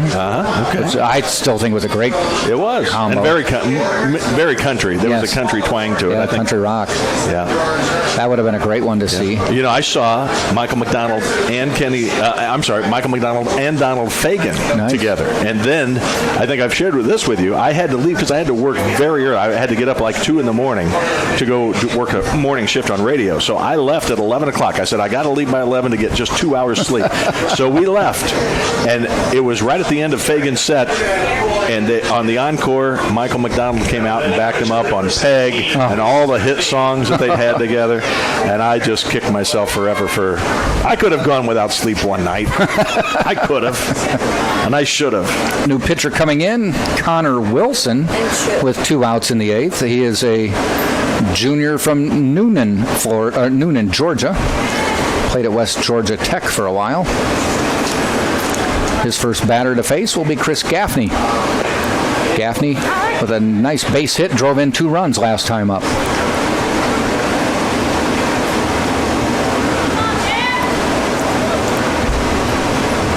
No balls, 1 strike. The pitch to Gaffney. Ground ball heading out to second. Takes a high hop. Fielded nicely, and the throw over ends the inning. I think that was Furphy making the play at second. Spartans, no runs, no hits, no errors. They leave none. We head to the 9th. And Spartan fans, please make some noise for our fan of the game. With Tampa leading 11-1. You're watching right here on TampaSpartans.tv. You and I try to catch some of these. I call them the 401k tours. Yes. When these bands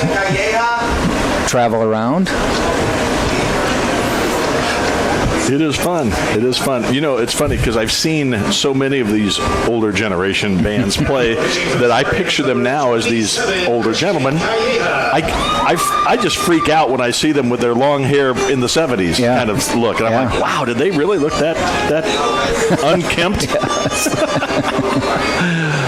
I watched last night. There wasn't much on TV that I was interested in. One of the movie network, Showtime, HBO, has a about an hour and a half, 2 hours documentary on Eric Clapton, his life. Was it good? Yes.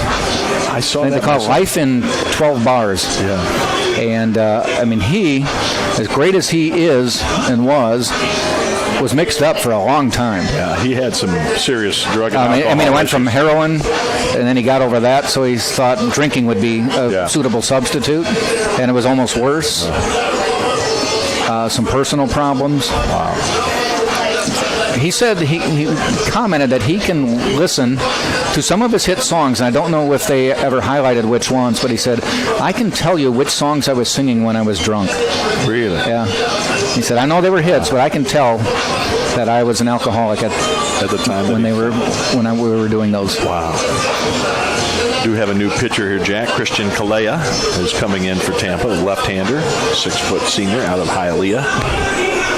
Spent a couple years at Palm Beach State, but last year started a lot of games here last year. Yeah, 16 starts and went 4-0 with a 5.33 earned run average. I believe he'd been hurt and is working his way back. This is the top of the ninth, most likely. The last half inning we will do today. Yep. He is a guy who, again, he was the number 2 starter last year and was not as effective maybe as the expectations might have been put on him. And he's finding himself now having to pitch out of the bullpen and in a different role because with that pitching depth, many of whom came in this year, it has put some players, including Christian, in a different situation, a tough situation. And hopefully he'll pitch well and move back up in the rotation, if you will. Not necessarily even starting, but just even out of the bullpen. His family used to always drive up here for that Saturday. He used to pitch the first game Saturday from Miami area. His family used to always get front row seats, bring about half a dozen of them, watch him pitch. Wesley Womack, the first batter he will face. Womack, a 1-for-3 day with a base hit and an RBI last time.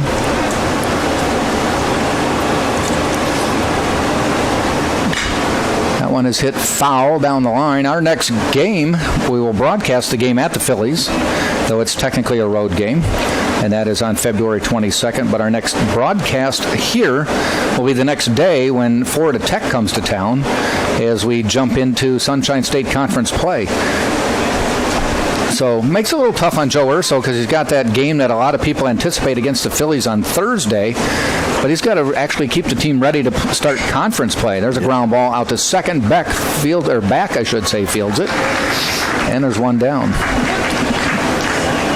You, of course, can hear from Jack and I, though, on the basketball games. Yes, next coming Saturday. Yeah, there's a Wednesday game. It's a road game, so we do not do that game. That's at Palm Beach Atlantic.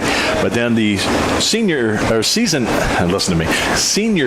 Embry-Riddle will be in town on Saturday, February 17th. And there are some fine seniors on both teams, both the men's and the women's, and they'll be honored, of course, on senior day before the Embry-Riddle games. 2 o'clock and 4 o'clock, those two games. And the women fighting for position in the Sunshine State Conference tournament want to be one of the top 4 teams, so you will host a first-round game at your site. They have a chance. The men probably not making the top 8 and even qualifying for the tournament. So it will be for sure the last home game there. They have literally, at this point, no chance of being in the top 4. There's one looped out into right field, falls in front of Maynard. So a 1-out base hit. And it will bring up Mike Warren. Singled his last time up as a pinch hitter. Now batting left fielder, number 16, Mike Warren.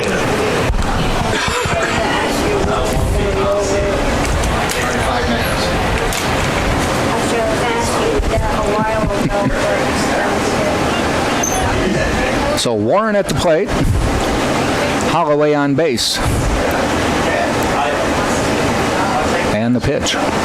In the dirt, blocked by Gaffney. I heard a little bit of your broadcast yesterday with Casey Scoggins. He does a fine job for being a rookie in the booth. Yeah. And you were saying he's going to play at an independent league. Where in Illinois, in right? Naperville, Illinois, a suburb of Chicago. Ground ball fielded it by Calleja. The throw gets one. The return is in time. Double play ends the game. A little unconventional double play, but they do it, and the Spartans get the win. So Tampa takes care of Georgia College 11-1 this afternoon. A big win for Tampa as they score 2 in the first, 4 in the fifth, 5 in the sixth to take the 11-1 win. For Tampa, 11 runs, 16 hits, no errors. They left 8. For Georgia College, 1 run, 7 hits, 1 error. They left 4. A nice game, a good comeback. Again, starting this series with a loss was a bitter pill to swallow for Joe Urso and his Spartans, but they did come back and won a nail-biter yesterday, 5-4, and then now today breaking it open with the big innings in the middle innings and winning by 10. So this is a real good, feel-good victory for the Spartans. Georgia College, if they're going to do fine in the Beach Ball Conference. I don't think there's any doubt. They showed me a lot. Not so much today as they did in the first 2 games, but I think this is a team that's going to be reckoned with, and we might see them in the South region somewhere. Yeah, no doubt about that. Come tournament time. One of the 8 teams representing the South when it comes tournament time. Spartans get the win. Pimentel will get the win to go to 2-0 on the season. Spartans will head north to Pensacola for 3 games next weekend, and then down to Clearwater in about 11 days to play the Philadelphia Phillies back here on Friday, February 23rd, with the start of the Sunshine State Conference against Florida Tech. It'll be a Friday single game at night and a doubleheader as we get into those conference doubleheaders right after that. So, all right, Spartans go now to 4-2 on the year, and Georgia College goes to 3-3 on the season. Good weekend series for Tampa after losing that first game. So, for Scott Lynn, this is Jack Ike saying thanks for joining us. You've been watching this game on TampaSpartans.tv and the Sunshine State Digital Network.